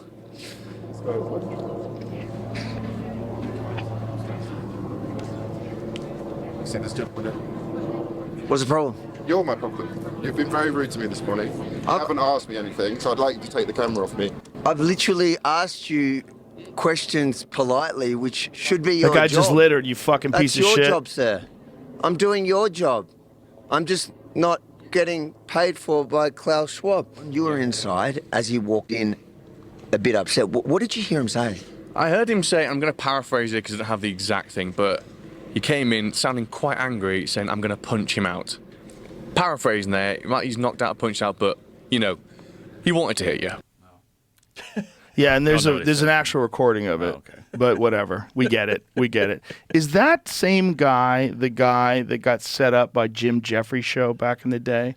The guy that he's talking to, the CNBC guy? Avi Yemeni. I'll check.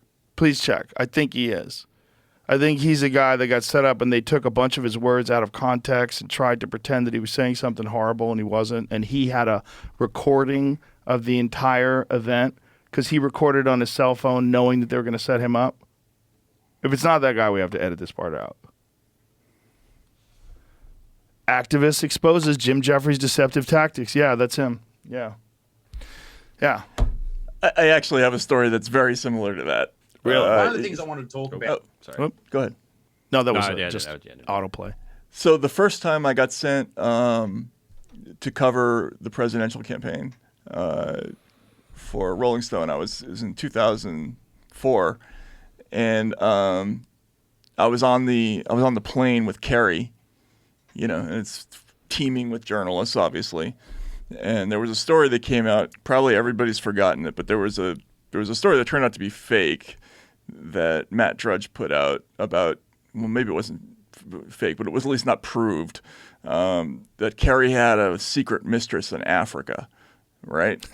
And if you look this up, you'll find stories about it that were out there. And Kerry came out in the morning, and all the journalists were sort of peppering him with questions about the mistress. And, you know, I don't care about John Kerry, but I thought it was odd that they went straight from reading something where there's no evidence to posing this question and having it on camera, right?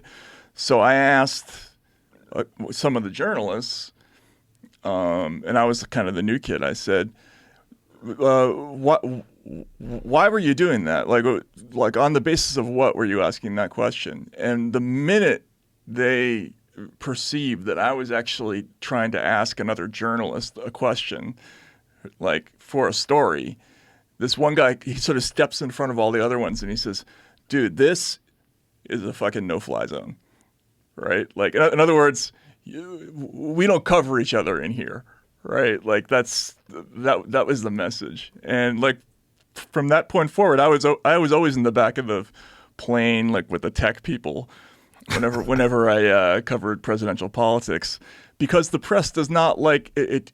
Even though it is a crucial part of the story, it denies that it has that role, and it insists on not being covered. And you can see how nervous these guys get when a camera's on them. Like, oh my, you're putting a camera on me? Like, when I Google John Kerry's secret mistress Africa, it brings me down a John Edwards hole, which is fucking weird.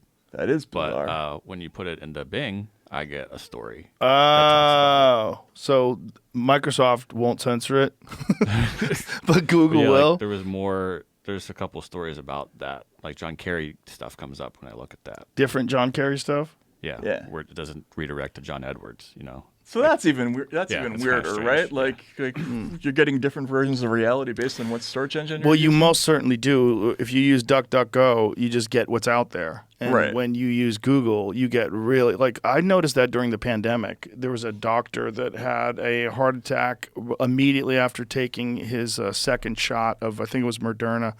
And so I was like, what is that about? And this was like very early on. And I Googled it. I could not find it. I could not find the story. And then I went to DuckDuckGo immediately. And I was like, whoa, this is wild. Like, they're hiding this story.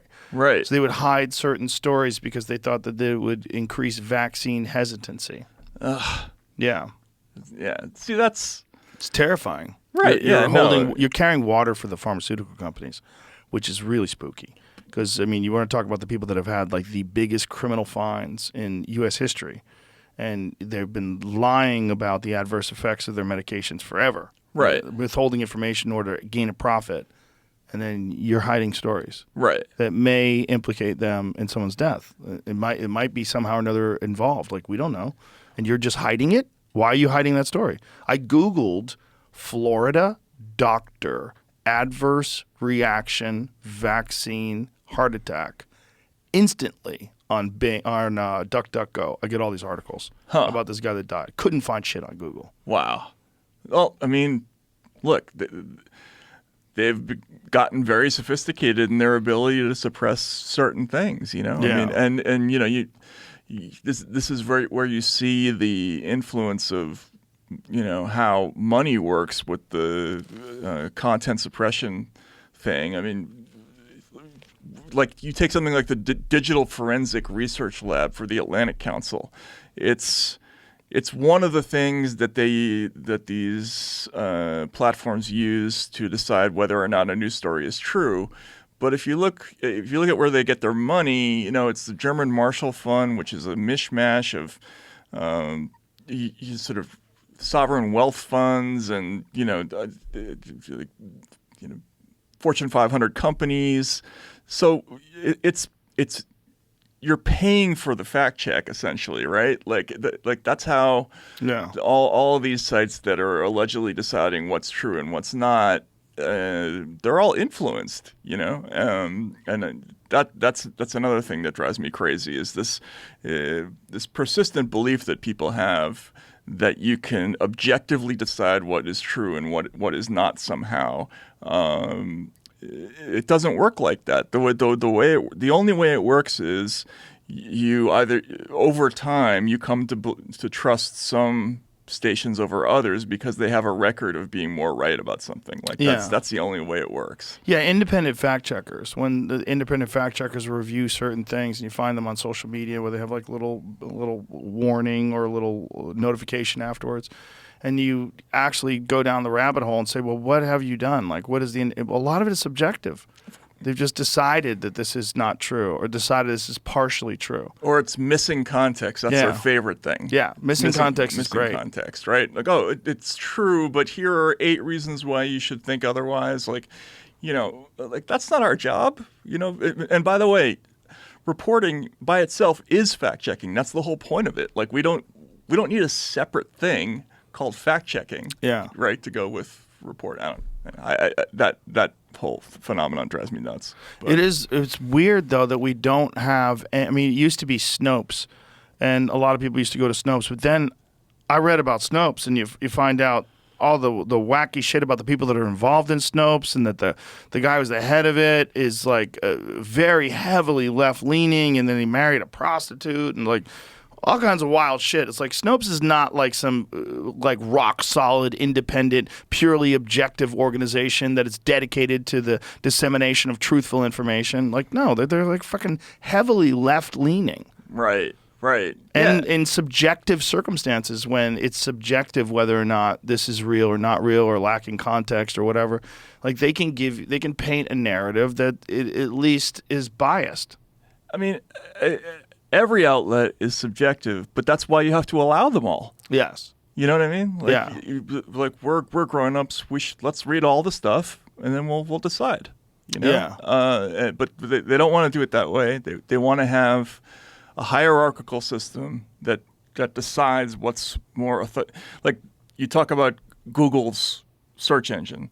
Like they had a thing called Project Owl that they implemented in, I think it was 2017, where they changed their way of measuring what stories come up first, and they shifted to a model that emphasized what they called authority. And when I asked them what that meant, they told me that the analogy they gave was, think about if you search for baseball previously, you might have gotten your local Little League. Now you're going to get MLB.com.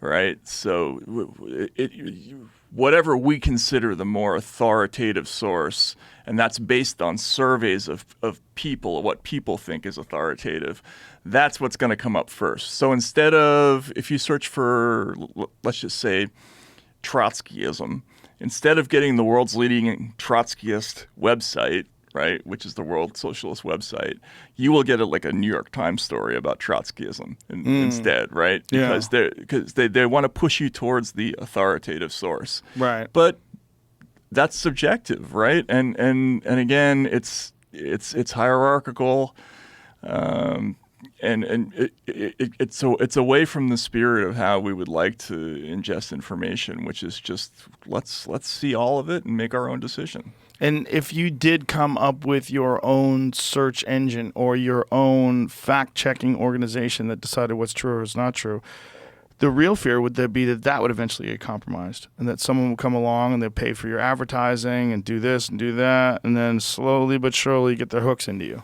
Which is what they've done with Wikipedia. Yeah. Wikipedia was originally like this open source, kind of free thing. Now, I'm discovering this now with the Twitter files.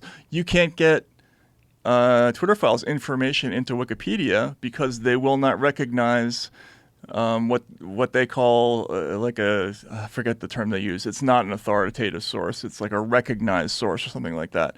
So as long as the big newspapers don't cover it, they don't have a site that allows them to put it into Wikipedia, that allows the algorithm to put it in. Has no mainstream media source covered the Twitter files? Not really, no. They've done hit pieces on me and on Elon and on Barry, but they haven't covered the stuff in the stories. Which is wild. Yeah, I mean, that is wild. No matter what you think about me or Elon Musk or whatever, like, the stuff in the files is clearly newsworthy. I mean, if you didn't know, the idea that the FBI and the Homeland Security having a system of sending moderation requests to every internet platform in the country, the idea that that's not a news story is insane to me. Like, I can't even process that. But you have to make a conscious decision to not do that story, which is what they've done. So. Which is really indicting. Yeah, and of course, they've done a gazillion stories about,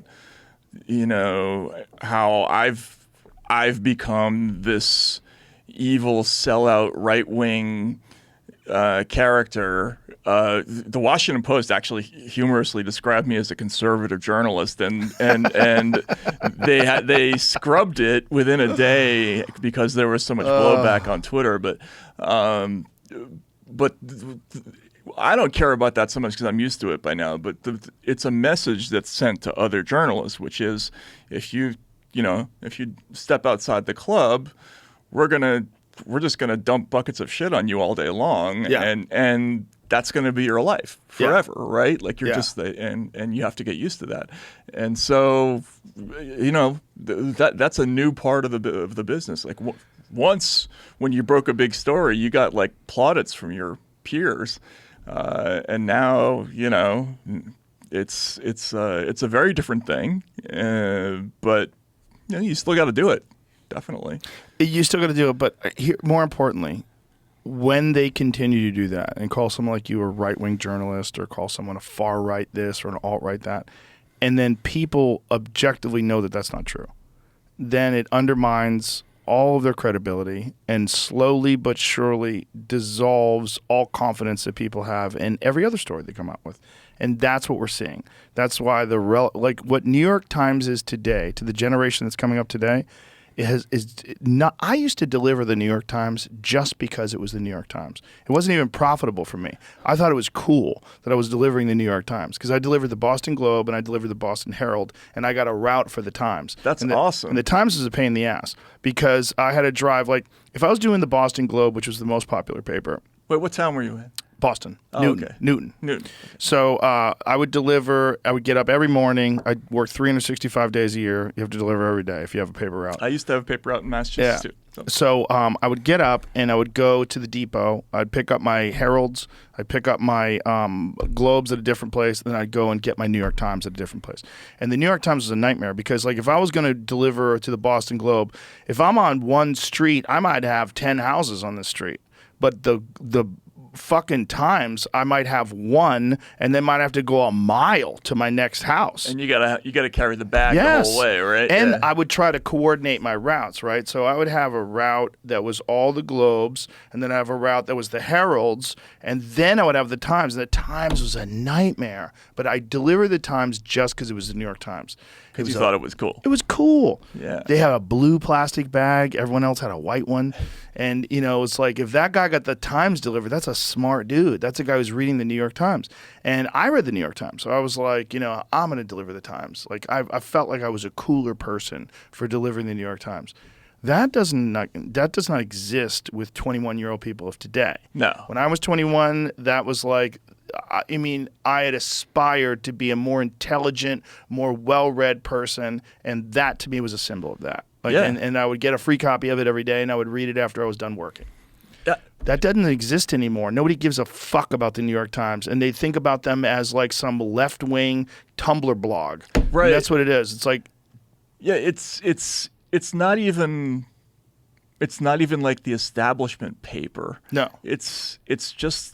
Yeah, like you say, it's like a Facebook group for a small group of kind of wealthy people like who all went to the same schools. I don't know. It's dull and uninformative at the same time. Ideologically driven beyond belief. Like you 100% for sure are not getting an objective analysis of whatever story it is. You're getting it from a very particular slant, one way or the other. Mm-hmm. And that's not sustainable. It's not sustainable with this new group of people that are coming up that have the internet. These kids have access to all these independent people talking about things, whether they're doing it on YouTube or podcasts or Substack or whatever it is. They get access to independent people that are talking about real information. And every time the New York Times prints bullshit, or every time the Washington Post prints bullshit, it further undermines their credibility and further slides them down this inevitable road that they're on. Right. And it's a road to obscurity. Nobody's going to care anymore. It's like you're seeing it take place at CNN. You're seeing it take place with all these cable news networks. You're seeing it take place with late night television. Nobody gives a fuck about it anymore. I know. And it's slowly, you have a bad business model and you're not adapting. Yeah. Yeah. The creativity's gone for late night comedy, right? Like that's not really a thing anymore. You got Jimmy Fallon doing a song about different variants of COVID. Yeah. Did you see that? Yeah. Could we see it though? Have you seen it? I saw the bizarre. Anti-Vax Barbie one, which was amazing. I didn't see that one. But this one is so strange. It's like, what did they drug him up with to get him to agree to do this? Like, I want to be in the meet. I want to be a fly on the wall in that meeting where they go, okay, Jimmy, this is what we're going to do. You're going to be singing about all the different variants. And it's like, here's a song. And you're going to be dancing and saying, he's like, okay. Might be the best. It's XBB.1.5. Another brand of COVID-19 has arrived. It's a new strain, but it isn't the same. Sounds more like Elon Musk's kid's name. It's XBB.1.5, not UB40, who sings Red Red Wine. Put on your mask when you're inside a facility. It could be a robot from a Star Wars trilogy. It's What? God. What is happening there? So that's supposed to be. Is that Devo that he's? No. Love Shack. Yeah. Oh, that's right. It's B-52s, right? No. No? Who's Love Shack? Was it B-52s? That sounds right. The Love Shack. Yeah. Yeah, it is a B-52s, right? Yeah. That's it, right?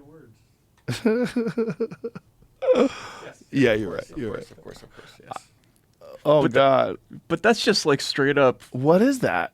That's insanity. Like, look at his little dance. Like, there's no enthusiasm in his face. It's like he's drugged. I mean, it kind of reminds you of like a USO thing, right? I don't know what it reminds me of. It reminds me of madness. It's just pure madness. Like that's not what he got into show business. Like what someone talked him into doing that. Like that's not his idea. Somebody had a meeting. I don't think it's his idea. 30 million subscribers to that video did not do very well. 104,000 views, and 4,000 of them are us. I know we played it twice or 3 times now.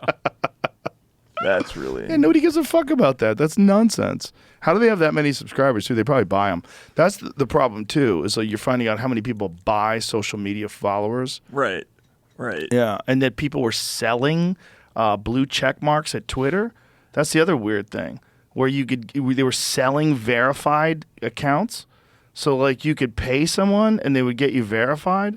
People were spending like $5,000-$10,000. How little of a life do you have to for that to matter that much to you? I guess if you're like an independent journalist or you're some sort of a YouTuber that's trying, like if you have that check next to your name, I guess that gives you more credibility. I love in the fact they were removing check marks. Like, we're going to take away your verification. Yeah, they did that to Thomas Chatterton Williams. Remember that after the Harper's letter? No. What was that about? We still don't know. They just took his check mark away. He was the guy who organized the Harper's letter, the pro free speech declaration. No, I'm not aware of that. Or I forgot about it. It was like a petition where he organized a bunch of high profile people basically to say that like canceling is bad and we should all respect each other's opinions and support academic freedom and that sort of thing. So we got people like Salman Rushdie and Noam Chomsky to sign onto it. But then there was also Barry Weiss and J.K. Rowling were on the list, and it soon became a thing in the media that to be on the Harper's letter was like it was like membership in a hate society, and he was just absolutely dumped upon. He was denounced as a racist, even though he's black, and he got his check taken away. I actually don't know if he had it. He was trying to get verified. It seems like I'm reading this article about it right now, and he's saying like he tried to get verified here for the second time. Maybe he got it taken away, and I think he got it taken away because he had it at one point. It says denied verification. Did he definitely have it at one point in time? I'm just saying I don't know that that's what this story sounds like it was. It sounds like he was trying to get it again. That is so amazing. I mean, this brings me back to that conversation I had with that YouTube lady who said it's hate speech. Right. It is so amazing that you would say that freedom of speech and to be able to talk about things openly is somehow hate speech. Yeah, no, the Harper's letter thing was nuts because if you actually read the Harper's letter, it's so anodyne. It barely says anything at all. It's very kumbaya. It's just like, hey, let's all get along. Like, you know, let's not get people fired for saying harmless things, that kind of thing. Crazy talk. Right, yeah. Outright crazy talk. Yeah, and it became a huge thing. I mean, it changed media. Like, it ended up it being one of the reasons that Matt Iglesias left Vox, which he co-founded, because he signed the letter and there was somebody on staff who felt threatened by that. And it was a whole kerfuffle within the media industry, which is, endlessly navel gazing anyway. But yeah, no, you can become the subject of one of those ridiculous villain for the day, campaigns really, really easily now. Do you think that is changing because now people aren't scared to speak their mind on Twitter? Like, you're seeing so much pushback when someone types something on Twitter now and it's ridiculous. Now people aren't scared to go in after it. They're not worried about losing their account, which they were before. Which is, I think, one of the more interesting things about Elon Musk buying Twitter is that you are seeing a much more vigorous debate. You're seeing a lot more trolling. You're seeing a lot more people that are posting like ridiculous GIFs, like to make fun of people after they say something stupid. Yeah. Yeah, I mean, I hope that's one of the results, right? Because the old Twitter was just a grindstone of official messaging, where if you said one, like a thing like a micrometer outside whatever the narrative was, you could expect to just be descended upon by all these people, and nobody, you just ended up not wanting to bother, right? Yeah. So you wouldn't say anything, but I hope people are feeling encouraged to say more now. But as my experience shows, you can still end up getting lots and lots of shit in the media for doing the wrong thing. So yes, and that can last quite a long time. But I mean, how much influence does that media really have anymore? I mean, and just because something's written down, how much different is it than people just having a conversation and putting that conversation on YouTube? Like the actual idea that someone writing an article about someone, like a hit piece on you, for instance, that actually has an impact anymore. It's really no different than two people on some sort of a progressive podcast talking about, oh, Matt Taibbi's now a right-winger now. It's like crazy. Like, what happened to him? He used to be the guy for the Rolling Stone. He was so progressive, and now he's he used to go after, Wall Street. And now, it's not, those articles don't work. No, they don't work. And people aren't reading them. Yeah, and look, I mean, you know this too, right? Because when there was that whole movement to try to get Bernie Sanders to denounce you and everything like that, like after you endorsed him, if you're not afraid of whatever the ultimate consequence is, like you learn that these cancellation episodes are survivable. Once that happens, you lose your fear of it pretty quickly, and I think. Well, they embolden people after they've survived it. That's the other thing. Yeah. That now you realize that, oh, this is okay. Like I could do this. Yeah. Not only that, like when all the things was happening with Spotify with me, I gained 2 million subscribers in a month. Right. So it worked the opposite way. Like Patrick Bet-David did a whole thing on it. He said, he goes, in my estimation, the amount of publicity they gave him was worth about $300 million.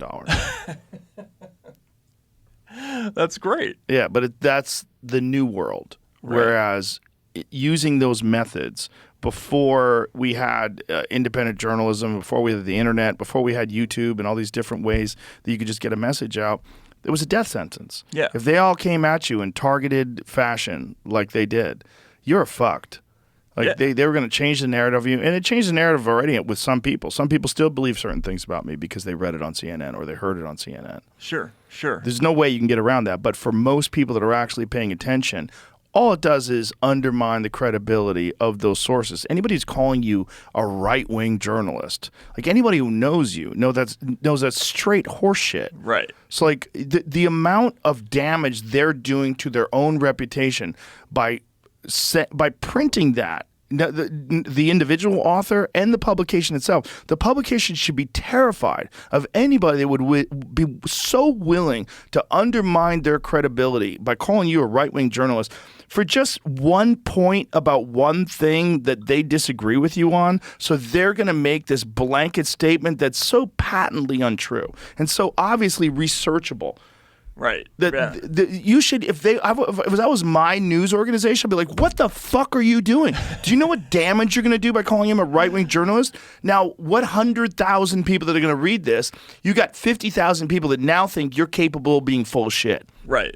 And they're probably going to go over to Substack or they're going to go to Spotify or whatever. Yes. I mean, like that's, they haven't figured that out yet. But there's still the collateral damage of, they're able to say nasty things about you that people hear, which is not fun. Yeah. But you're right. There was a moment before independent media where if they all decided to do it, you were done. I mean, I remember the first time that I knew there was a story coming out about me and my past with the Exile, and I knew I was in serious trouble, and like. at the time there was no alternative. Like if the club kicked you out, there was nowhere else to go in journalism, or in any kind of media job. And but that's different. That's no longer the case. They don't have that absolute power anymore. They have less power than the independents, which is nuts, and it happens so quickly. Right. I mean, if you look at like what Crystal and Sagar have done, and that in Breaking Points is fucking gigantic now. Absolutely. And I remember when they weren't independent, they were thinking about going independent, and I was like, I'll help you. I'm like, we can do this. You guys are fantastic. You're honest. You talk about things. I mean, I might not agree with you, but you're talking about things based on your actual interpretation of what's going on and your opinions on these things. That's what people want. Yeah, and they had a concept that at the time was forbidden, which was people on the opposite end of the political spectrum trying to have a civilized conversation. Yeah. Remember when they used to have a show like that on Fox, Hannity and Combs? Right. Remember that? But that was sort of like pro wrestling. Like Combs' job was to get pinned. Right. Yeah. I mean, it wasn't a real fight. Yeah. Oh, he tapped out quick too. Yeah. He always got pinned. But that's what the show was. It was like, we got a guy from the left, we got a guy from the right. And, Hannity went on to become a big star. And where did Combs go? He quit. Probably got brain damage from being pinned so many times. That would be an interesting. Whatever happened to Alan Combs? That would be an interesting question to. Does he have a podcast or anything? Where is that guy? But he was just so wishy-washy. He was like the perfect caricature of a left-wing guy confronted by a strong right-wing pro-America. Sean Hannity. Right. I'm friends with Trump. Yeah. No. I remember. I knew a guy named Jeff Cohen who was briefly on Crossfire. He played the from the left person, and he told me like afterwards that the role of the liberal in that show was to be somebody who couldn't punch back. Right? They were trying not so much to talk about the politics, but to highlight the kind of weeniness of that character, right? Yeah. And so because he didn't go along with it, so he didn't last terribly long in that role. But that's the kind of person they wanted. They wanted somebody who was kind of snivelly, retreating, right? And the conservative was always like this attacking, aggressive. Sort of no nonsense, like sort of cackling, confident character. It made for good TV, but it, as politics, it was totally nuts. What Crystal and Saga are doing is like the better version of that, right? An honest version of that, an honest version, and they really are friends. They like each other. He is on the right, she is on the left. And they disagree on things, but it works. Right. It really works. Right. And why is that forbidden? Well, that's a really interesting question, right? Yeah. Like, why do people not want us to know that it's possible for people on the right and the left to talk in a civilized way and disagree on some things, but still get along? Like, why doesn't anybody want us to know that? Like that, I think that's a question that's worth exploring. Like. Why does CBS not want us to know that? Why does Fox, for that matter, not want us to know that? Well, right? I think the fear is that if you do allow that, like say if you're NBC or CNBC, and you allow this right-left thing to happen on your show, what if the person on the right makes a really good point? Mm-hmm. Mm-hmm. And what if they swing people more towards the right? Like what if this person's on the air multiple times and they're really compelling, and maybe they're better at arguing, or maybe they're more reasonable, or maybe they're more objective, or maybe they're more calm.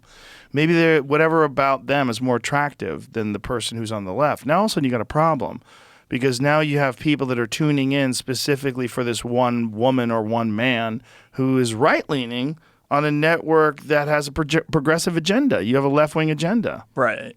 Right. And you're funded by these left-wing super PACs and left-wing special interest groups and left-wing advertising. And you're like, hey, what is this fucking abortion is murder argument that this guy just made reasonably? What is this, term limits argument that this person made? What is this argument this person made about getting money out of politics? Are you fucking crazy? Right. Get that off of there. Yeah, and that's too bad, because what ends up happening is we end up in this sort of system of bifurcated media where everybody's in armed camps, like they don't talk to one another, because there's no model for that in American society. We don't have a place where we can see people of differing political opinions getting along with one another and acting like civilized human beings. Like it doesn't really exist in like establishment culture, establishment media,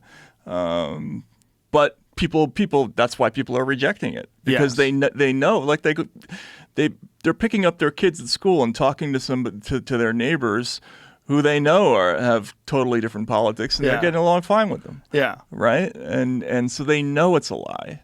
And I think it's exhausting, and it's starting to run its course, which is great, because I've been waiting for it to run its course for a long time. So it's cool to see. Well, that's why the World Economic Forum and things along those lines are so fascinating, because you can see that they're the ones that are holding the strings that dangle the narratives in front of the people, that make them attractive. And then you realize, like, well, this is not our real problem. Our problem is not really these narratives. Our problem is who's promoting these narratives and what are they doing while they're promoting that and we're distracted. Well, they're trying to institute a centralized digital currency. They're trying to, give people vaccine passports and some sort of a social credit score system. They're trying to do all sorts of weird methods of control that you're not going to be able to get out of it if you're on the left or if you're on the right. It's going to fuck up everybody's life. And in the meantime, we're arguing about who's right, Greta Thunberg or Andrew Tate. Right. Like, it's like these distractions that they put in front of us in the media that get us so hyped up while real shit is going down, that there's real decisions that could be made that might affect you forever. The amount of freedom you have, your ability to travel, your ability, like in China, you say the wrong thing, you can't buy a plane ticket. Mm-hmm. You can't go anywhere. Sorry, you're not allowed to buy a home. We saw you tweet about something we found disagreeable. Well, we have to worry about that now too in the States, though, right? You have to worry if you cross a certain line. Are they going to make it difficult for you to process your credit card transactions? Will you be unemployable? Yeah. Like, will you not be able to use PayPal anymore? Right. It's stuff like that that kind of creeping dystopian sort of systems of control. It's a big news story, and I think people recognize that it's a serious thing, but we don't see it talked about very much in the corporate press, because again, they're in favor of it, right? So but I'm terrified by all that stuff. When right? PayPal was saying they were going to fine people for misinformation, and I'm like, hey, you guys are just supposed to be a way I can buy things online. Yeah, that's it. When you're saying what misinformation on what? On what platform? On any platform? What if I'm at home? Are you listening? Like, how the fuck what are you saying when you're saying misinformation? You're going to fine me? Where's that money going? You're stealing money from me because you don't agree? And what happens if it turns out that misinformation turns out to be true? Yeah, no, I did a story about, I think it was Mint Press they had funds frozen by PayPal, if I remember correctly, and but the idea that this company, they should be doing one thing.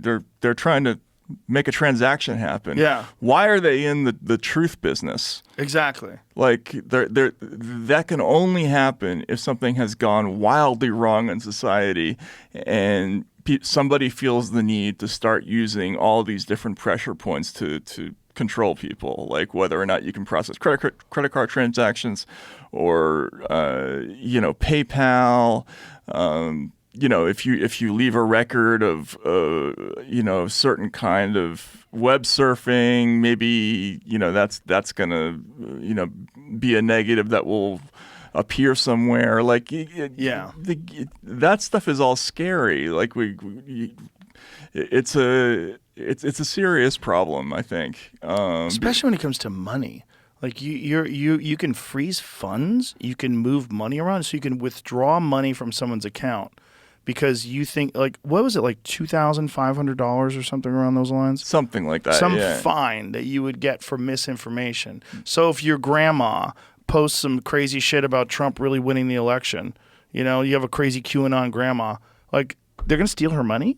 Yeah. Like, what are you saying? Like, right, or the Canadian trucker thing, where the GoFundMe thing, right? Like you raise a whole bunch of money. Well, not just the GoFundMe thing, about they froze their fucking bank accounts. Yeah. And all these people did was protest. Right, and you don't have to agree with the protest, but you certainly have to. You certainly have to be freaked out by the response to it. Well, also freaked out that Trudeau is one of the young global leaders at the World Economic Forum, and that Trudeau labeled the truckers as misogynists and racists. Right. Like, says who? Right. Where are you getting this from? You're not even, like, pointing to a thing they've said. You're just saying that in this blanket statement to try to diffuse everything they've said and everything they stand for. It's so transparent and such a checkers move in a world of 4D chess. Yeah, I mean, I always think back to this moment in the 2016 presidential campaign when Bernie was drawing some blood against Hillary by, talking about the gigantic speaking fees she was taking from banks. And they tried to throw a bunch of stuff back at him. None of it worked until one day she came out and she said this thing, if we break up the banks tomorrow, will that end racism? And suddenly this idea sort of popped out into the ether that talking about Hillary Clinton's ties to banks was somehow racist or somehow not progressive, right? And because Sanders, who had grown up his whole life in that ecosystem, there was nothing more terrifying than being accused of racism or misogyny or whatever it was, because they came out with the Bernie Bro thing right after that. Yeah, exactly. And it was a disciplinary method, basically, right? Yeah. Like if you go to a certain place, we're going to start dropping these words on you, and those words are not survivable in certain areas. Right. So it's very effective, but I think it can't be effective forever, I don't think. No, I think that effectiveness is waning like a bucket with a hole in the bottom of it. And I don't think there's any escape. I think that the path they've put themselves on, you can't return from it. And I think they're doomed. I really do. I think we're looking at a future where almost all credible media is independent. I really do. I just don't think they're going to make it. I think the only thing that Hollywood will be good for, and like these entertainment corporations would be good for, is creating things that are exorbitantly expensive, like films with special effects. Well, they are good at that still. Yeah, but that's the only thing they'll be able to do. They make good action movies with superheroes in them, I guess. I mean, you can make films with iPhones now. Right. I mean, a real film. Like, I have a guy that was on the podcast, his name Sonny from Best Ever Food Review. He goes to these countries and samples their exotic foods and travels and sees their cultures and hangs out with these tribal people. Really interesting show on YouTube.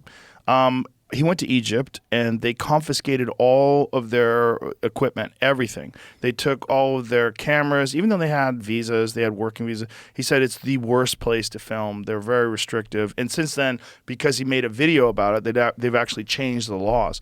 Point being, he decided to film the entire episode on iPhones, and it looks great.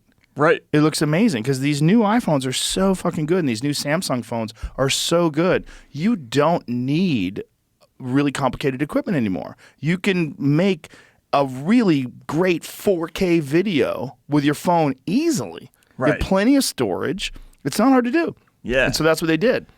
And now he's looking at it like, man, why are we traveling with all this shit?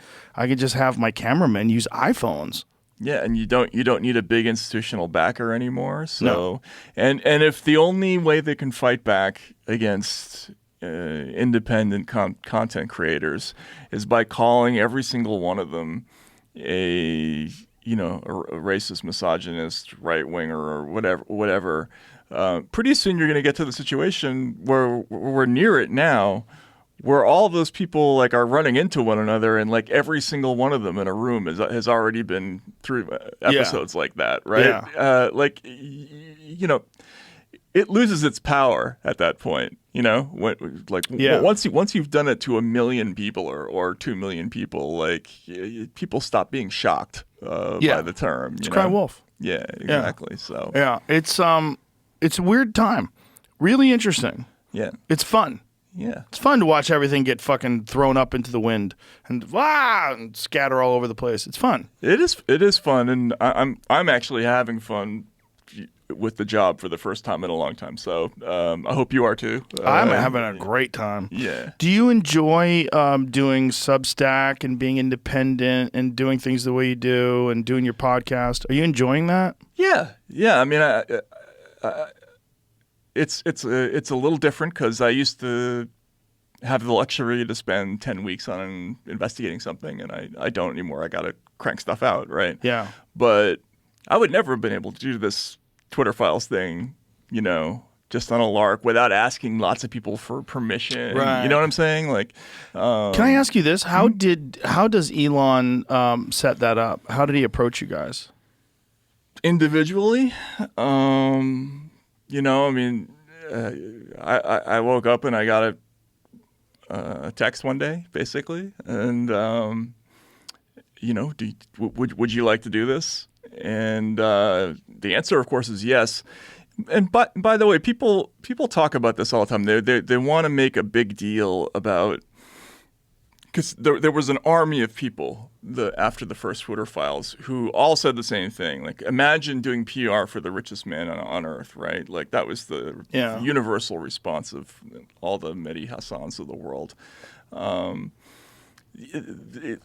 Look, the story here is about organizations that are vastly more powerful even than the richest man on earth, right? Yes. It's about the FBI, the NSA, the CIA, the DOD, like DHS, and it's an opportunity to see how these figures operate in the wild. When you get a source like that, like it's not important what their motives are. What's important are what your motives are, Yeah. And my motives are I want to know what was going on, and how these organizations operate, and you would never turn down that. No real journalist would turn down that opportunity, and incidentally, I kind of like Elon Musk. I mean, he's got a sense of humor about this that, and I think his ideology in terms of the desire for putting this out there. I mean, who would do this? Who would spend that much money to do this? His sense of humor is an internet sense of humor. Oh, absolutely. Like, he posted that meme of the pregnant man next to the photo of Bill Gates and his pot belly, and he said, in case you want to lose a boner real fast. And he put that on Twitter. I mean, imagine getting dunked on by the richest man in the world on Twitter. But that's hilarious. It's hilarious. Right? Yeah. I mean, again, could you imagine John Jacob Astor or, one of the Guggenheims doing like a teenage joke in public? And of course not. It's funny. Yeah. It's the same phenomenon with Trump. It's like, I couldn't stand his politics, but if you denied that he was funny, right, you were lying. Right. Like the campaign was funny. When he called Kim Jong-un Little Rocket Man, I mean, come on. Come on, that shit's hilarious. The guy's got great timing. I mean, he could have been a stand-up. His timing is excellent. Yeah. If he had, you think he probably would have been good. Yeah. Yeah. Sure. Yeah, yeah. Probably said some hilarious shit. Look, if the guy can, and he's good off the cuff. It's not saying he's the best leader we've ever had. Not saying he's a great statesman or a great president or even a good representation of what America's supposed to stand for. Because he's not. You know, and it's a real problem. It's a real problem because there's a lot of people that are conservative-minded, fiscally conservative, hardworking people. They don't like any of his antics, and they're forced to choose between someone they deeply disrespect versus someone who they also deeply disrespect. It's like, what am I doing here? Right. How do I go? I'm trying to figure out if I'm conservative anymore. Am I a liberal now? And you don't know because you don't want to align yourself with problematic personalities that also embody some of the economic ideas that you agree with. Right. But his send up of the whole process, was accurate. Yeah, you know, the swamp. I mean, the self seriousness of it. Yeah. Right. He was constantly kind of making fun of how seriously people like Hillary Clinton took themselves. Yeah. And there was no way it was not going to land. Like, you know, Jeb Bush, you know, saying my mother is the strongest person in the world, and him, you know, saying she should be running. You know, like that stuff was just it was designed. It was never not going to work. Right. You know, and the fact that none of the reporters could see it at the time was just kind of amazing. Yeah, well, I think people were just so terrified that an asshole like that could actually win and become president. And I remember we did an End of the World podcast from the Comedy Store, where a bunch of comics, we were like watching the election take place and talking shit while it was happening. And then afterwards, it was all over. We were like all stunned, and we went back to the comedian's bar, and I was watching Jake Tapper on TV with this like somber look in his face. Report, well, it really does look like Trump is the president. Like the whole thing was so surreal and wild that, I mean, they just did everything they could to stop that from happening, and it didn't work. Yeah. No, I mean, and even till the end, I didn't think it was going to happen. But then Florida came in. Do you remember that moment? Yeah. Yeah, and then I was like, holy shit, this is going to happen. Like, one of the best things is watching the compilation of the Young Turks, watching the election go down in the beginning, being super confident, and then towards the end they're like, fuck. And then there's the same people that have to pretend that Biden's okay. Like, it's amazing how well this country is running while Biden is literally not there. Oh yeah, completely absent. Yeah, out of it. It's gone. I mean, it's Weekend at Bernie's. The whole presidency, and I love the idea that they're going to do Weekend at Bernie's too, which is great. Now, I wanted to ask you about this because I had a conspiracy theory. I think when he announced that he was going to run again, and he said that he was going to run again, he talked about running again, then they started finding like classified files. Absolutely. You saw last week Andrew Weissman, who was one of the lead prosecutors in the Mueller investigation, was tweeting all these things about Biden, right? So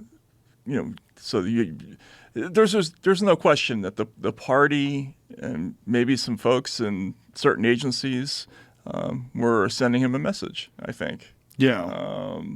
You can't prove that, or it's not easily provable. But it certainly seems so feels transparent. That way. Yeah, it seems very transparent, like a lot of news stories. It seems pretty obvious what's going on. But again, that's what we need a real press for, to get to the bottom of it, so that we can actually talk about it. Yeah. But clearly, right. I mean, it's been 6 years.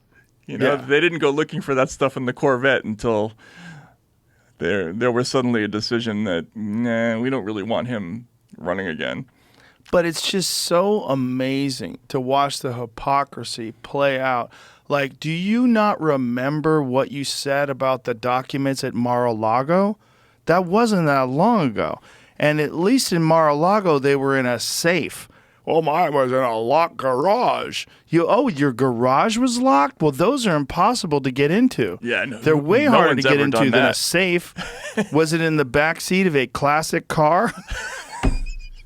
He had him in his fucking Corvette, right? Didn't he? Yeah, exactly. Yeah, and he made a big deal about that too. And then they weren't just there; they were in multiple locations. Right. So they keep finding these classified documents after he had given Trump so much shit. Like, they wanted to take Trump down for having these classified documents. They were making it like this huge sticking point.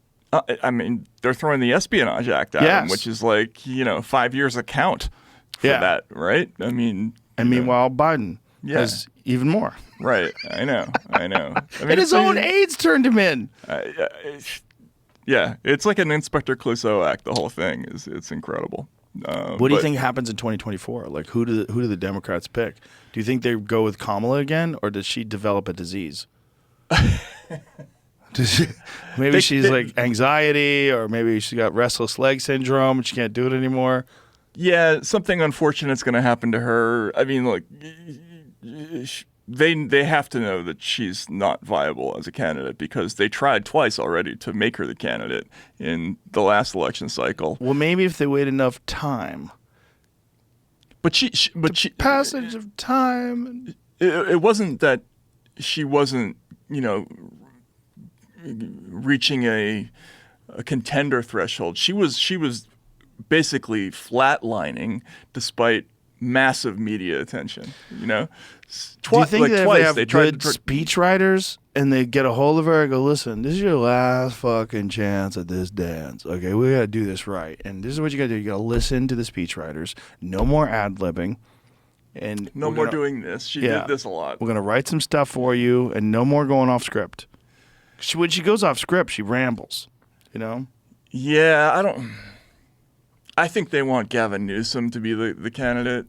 Do you think that's sustainable though? Like, it's like he's totally unlikable. Like in the worst way. But I get the sense that that's who they want to be the candidate. I mean, look, they had the guy in the White House when Biden went overseas. Was he there? Yeah, he went to the freaking White House. He's filmed going into the White House when Biden takes a trip overseas. What was he doing there? I forget.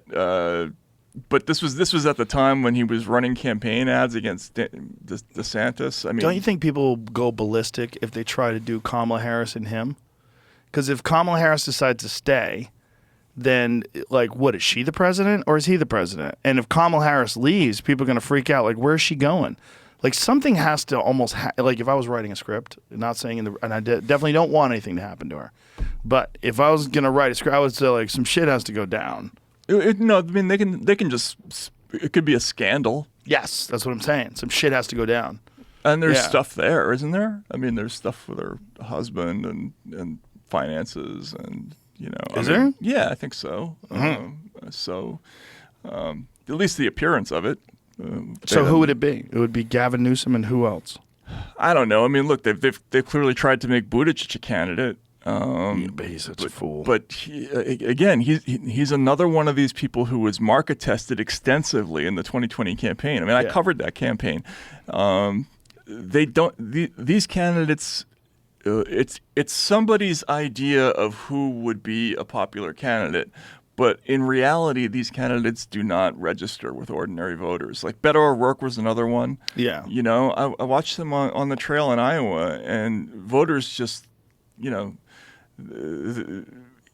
would sort of tearfully talk about problems at the border, and they just weren't interested. Meanwhile, he's a soap opera actor. That's what he's like. Right. He's like a shitty soap opera actor trying to go through these lines, and you're like, I don't resonate with anything you're saying. He does look like the handsome young doctor who has an affair out of wedlock, right? That actually is kind of he might be better at that. But the big story of 2020 to me was always how stubbornly high Biden's numbers were, right? Like, people did respond to him, even though he was clearly crazy. He would go out there and his emotional register would be all off. He would stick his finger in people's chests. He would go off on people in crowds, but somehow people responded to that. and he kept, he wouldn't sink far enough in the polls so that he would be pushed out of the race. How accurate are polls, and how manipulated are polls? I think polls they can be useful over periods of time, right? Like, because the polls were clearly wrong about Trump. The polling analyses of, like, for instance, they'll do things like, favorability, unfavorability ratings, but that sometimes doesn't take into account other issues like people will still vote for somebody they feel unfavorably toward if they hate the other candidate more, Yeah. And I think they do tell you something. As reporters, you should never get in the habit of being too reliant on them as indicators. But if a candidate can't get above 2 or 3% over a year, right?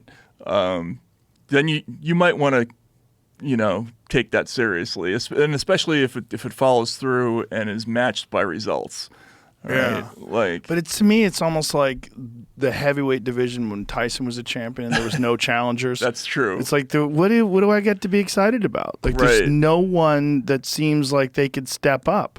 That's true. Yeah. Who was Bone Crusher Smith might have been the best guy he fought, right? I'm trying to remember who. Well, there was a run, like Bruce Seldon looked good. He looked the part. There was a few guys. Frank Bruno looked the part. Yeah. But it's like Tyson was so dominant that like there was no one to get excited about. And it's not like saying that there's anyone dominant like that. I mean, I guess Trump is pretty dominant, but he's got a lot of resistance on the right too. But the point is that like in the left, there's no contender that is compelling that you could see. I mean, they've tried to push Buttigieg. They gave up on Elizabeth Warren.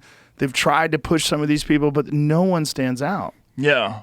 They made a mistake. I think they had a window where Bernie would have been a viable candidate. Maybe they're scared of Bernie. Like of course. Same way they're scared of Tulsi Gabbard.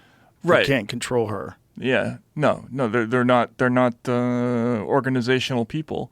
Right. Even though Bernie tries very hard to be a good Democrat. I mean, that's, I think, part of his personality that ended up being a fatal flaw, I think, for him. He loves the Democratic Party. He grew up in it.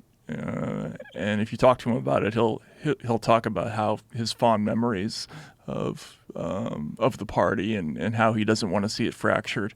But that ended up being his undoing. He needed to be in burn it all down mode the way Trump was. Yeah. Imagine if he did go that way. Right. Oh my God. He might have won. Yeah, he might have won if he started ranting and raving, I'm mad as hell and I can't take it anymore. Exactly. Yeah. Exactly. But he didn't want to permanently damage either Biden or Hillary, even though especially Biden, because he liked Biden as a person. And this I know because I've talked to people who worked for Bernie, and Biden was nice to him when Bernie came to the Senate. He couldn't stand Hillary, right? So he was very aggressive toward her in the beginning, and that was when he was doing really, really well. I think if he had pushed it a little further in that first year, if he had been a little bit more balls out, he might have won that one. It would have been tough. I mean, he might have won the nomination at least.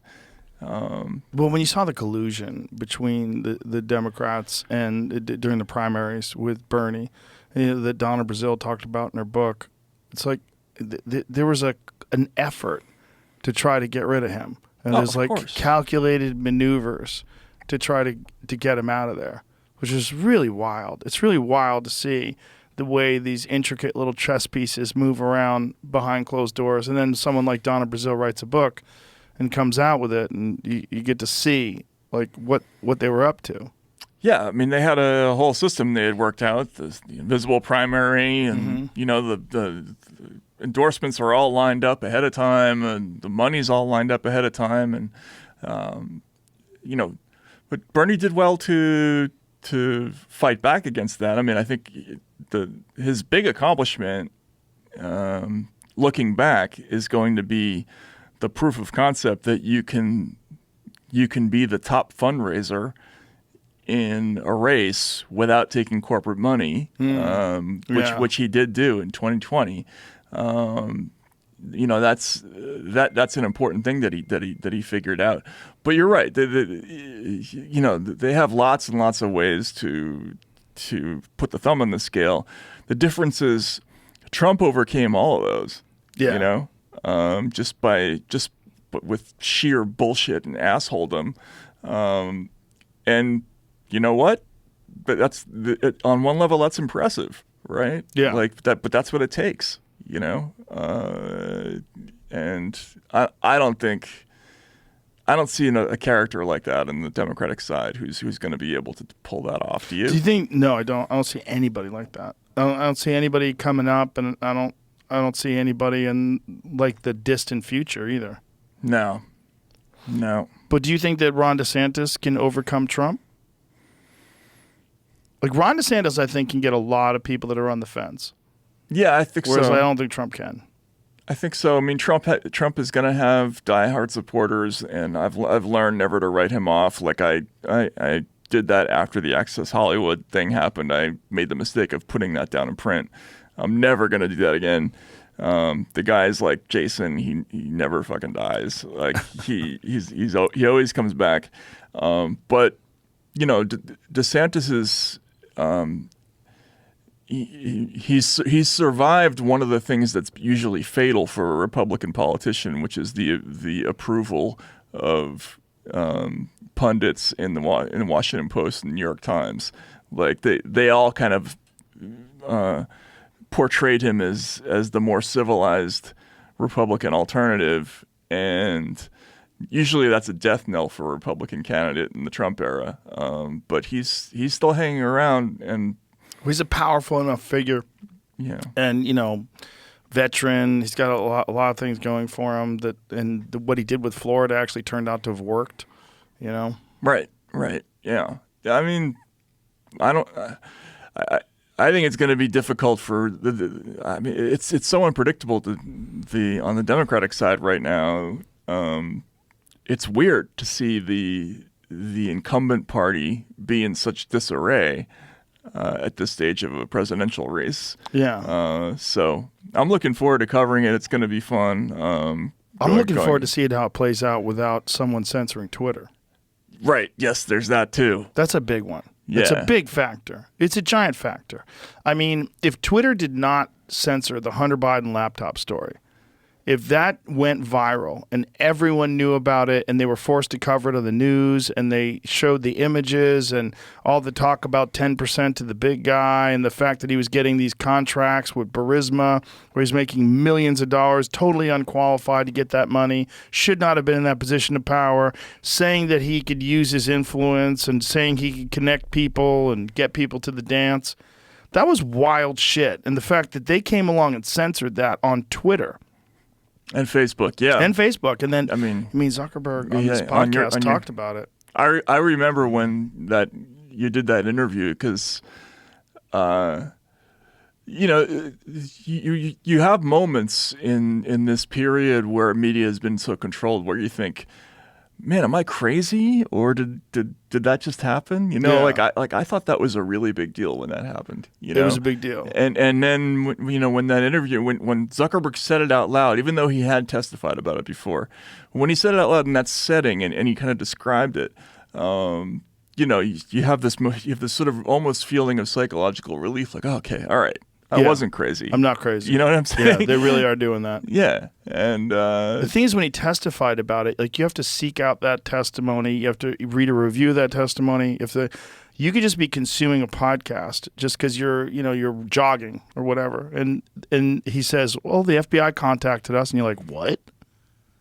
The FBI contacted Facebook and told you that this smacks of Russian disinformation, but it doesn't? So they lied? Right. And you did something that helped get one guy elected over the other guy based on lies, and the lies that the FBI helped. What else does the FBI lie about?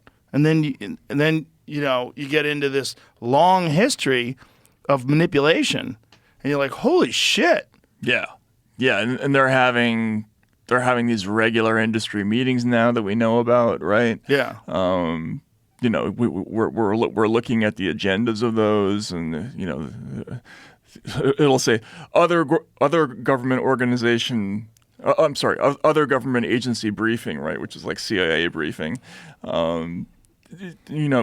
What are they talking about in those briefings? Like, what else are they locking down on, or what else are they amplifying, de-amplifying? Like, who knows, right? Like, that's terrifying. So it would be nice to go back to a presidential campaign where maybe we have something more like an organic landscape to judge all this stuff. Well, we certainly will on Twitter. Unless something radical happens over the next 2 years, which is a possibility. I mean, Elon said that when he bought Twitter, it was on the fast track to bankruptcy. And, that was interesting to find out, too, that the reason why they took that deal was like it really wasn't profitable, which is crazy because he bought it for $44 million and it's worth almost nothing. Right. But it's very valuable. Although it's not profitable, it's very valuable in what it can do. And now he's trying to figure out a way to make it profitable. Yeah, I don't envy him there. Fuck. Yeah, right. I guess like the deal is to attract content creators and give them a better portion of the revenue than YouTube does. Yeah. And you could do that. It does have the infrastructure to do something like that. And it could become a hub of podcasts. Yeah. You could easily have, see, there's no incentive for people to keep their podcast only on iTunes. One of the things that iTunes has done that's like a tremendous blunder, in my opinion, is they never figured out a way to monetize podcasts. So they act as an aggregator for podcasts, but they never make any money off of it, which is nuts. That's interesting. I didn't know that. Yeah, it's nuts. It's fucking nuts. If you think about the fact that Spotify makes fucking untold billions off of it and Apple makes zero. Like when you put your podcasts on iTunes, on Apple Podcasts, all you're doing is like linking an RSS feed to Apple Podcasts. But Apple doesn't profit off of it. They just distribute it. Like we had meetings with them years ago before I ever went to Spotify. And I was like, well, you guys don't make any money off of this at all? Like this is crazy. Like how could you have something that's so widely distributed through your company and you make zero money off of it? That seems like a pretty big oversight. It's a giant fuck up. Because I think in the beginning they thought of podcasts as being just a joke, like no big deal. Right. And then it became this enormous like media thing. Yeah. Yeah. Well, no, it's just a lack of foresight, I guess. But it's ironic, right? The podcast is the one thing that you can't control. you can't algorithmically clamp down on, and that becomes the most enormously popular format. I don't think that's a coincidence. So. It's very bizarre. Yeah.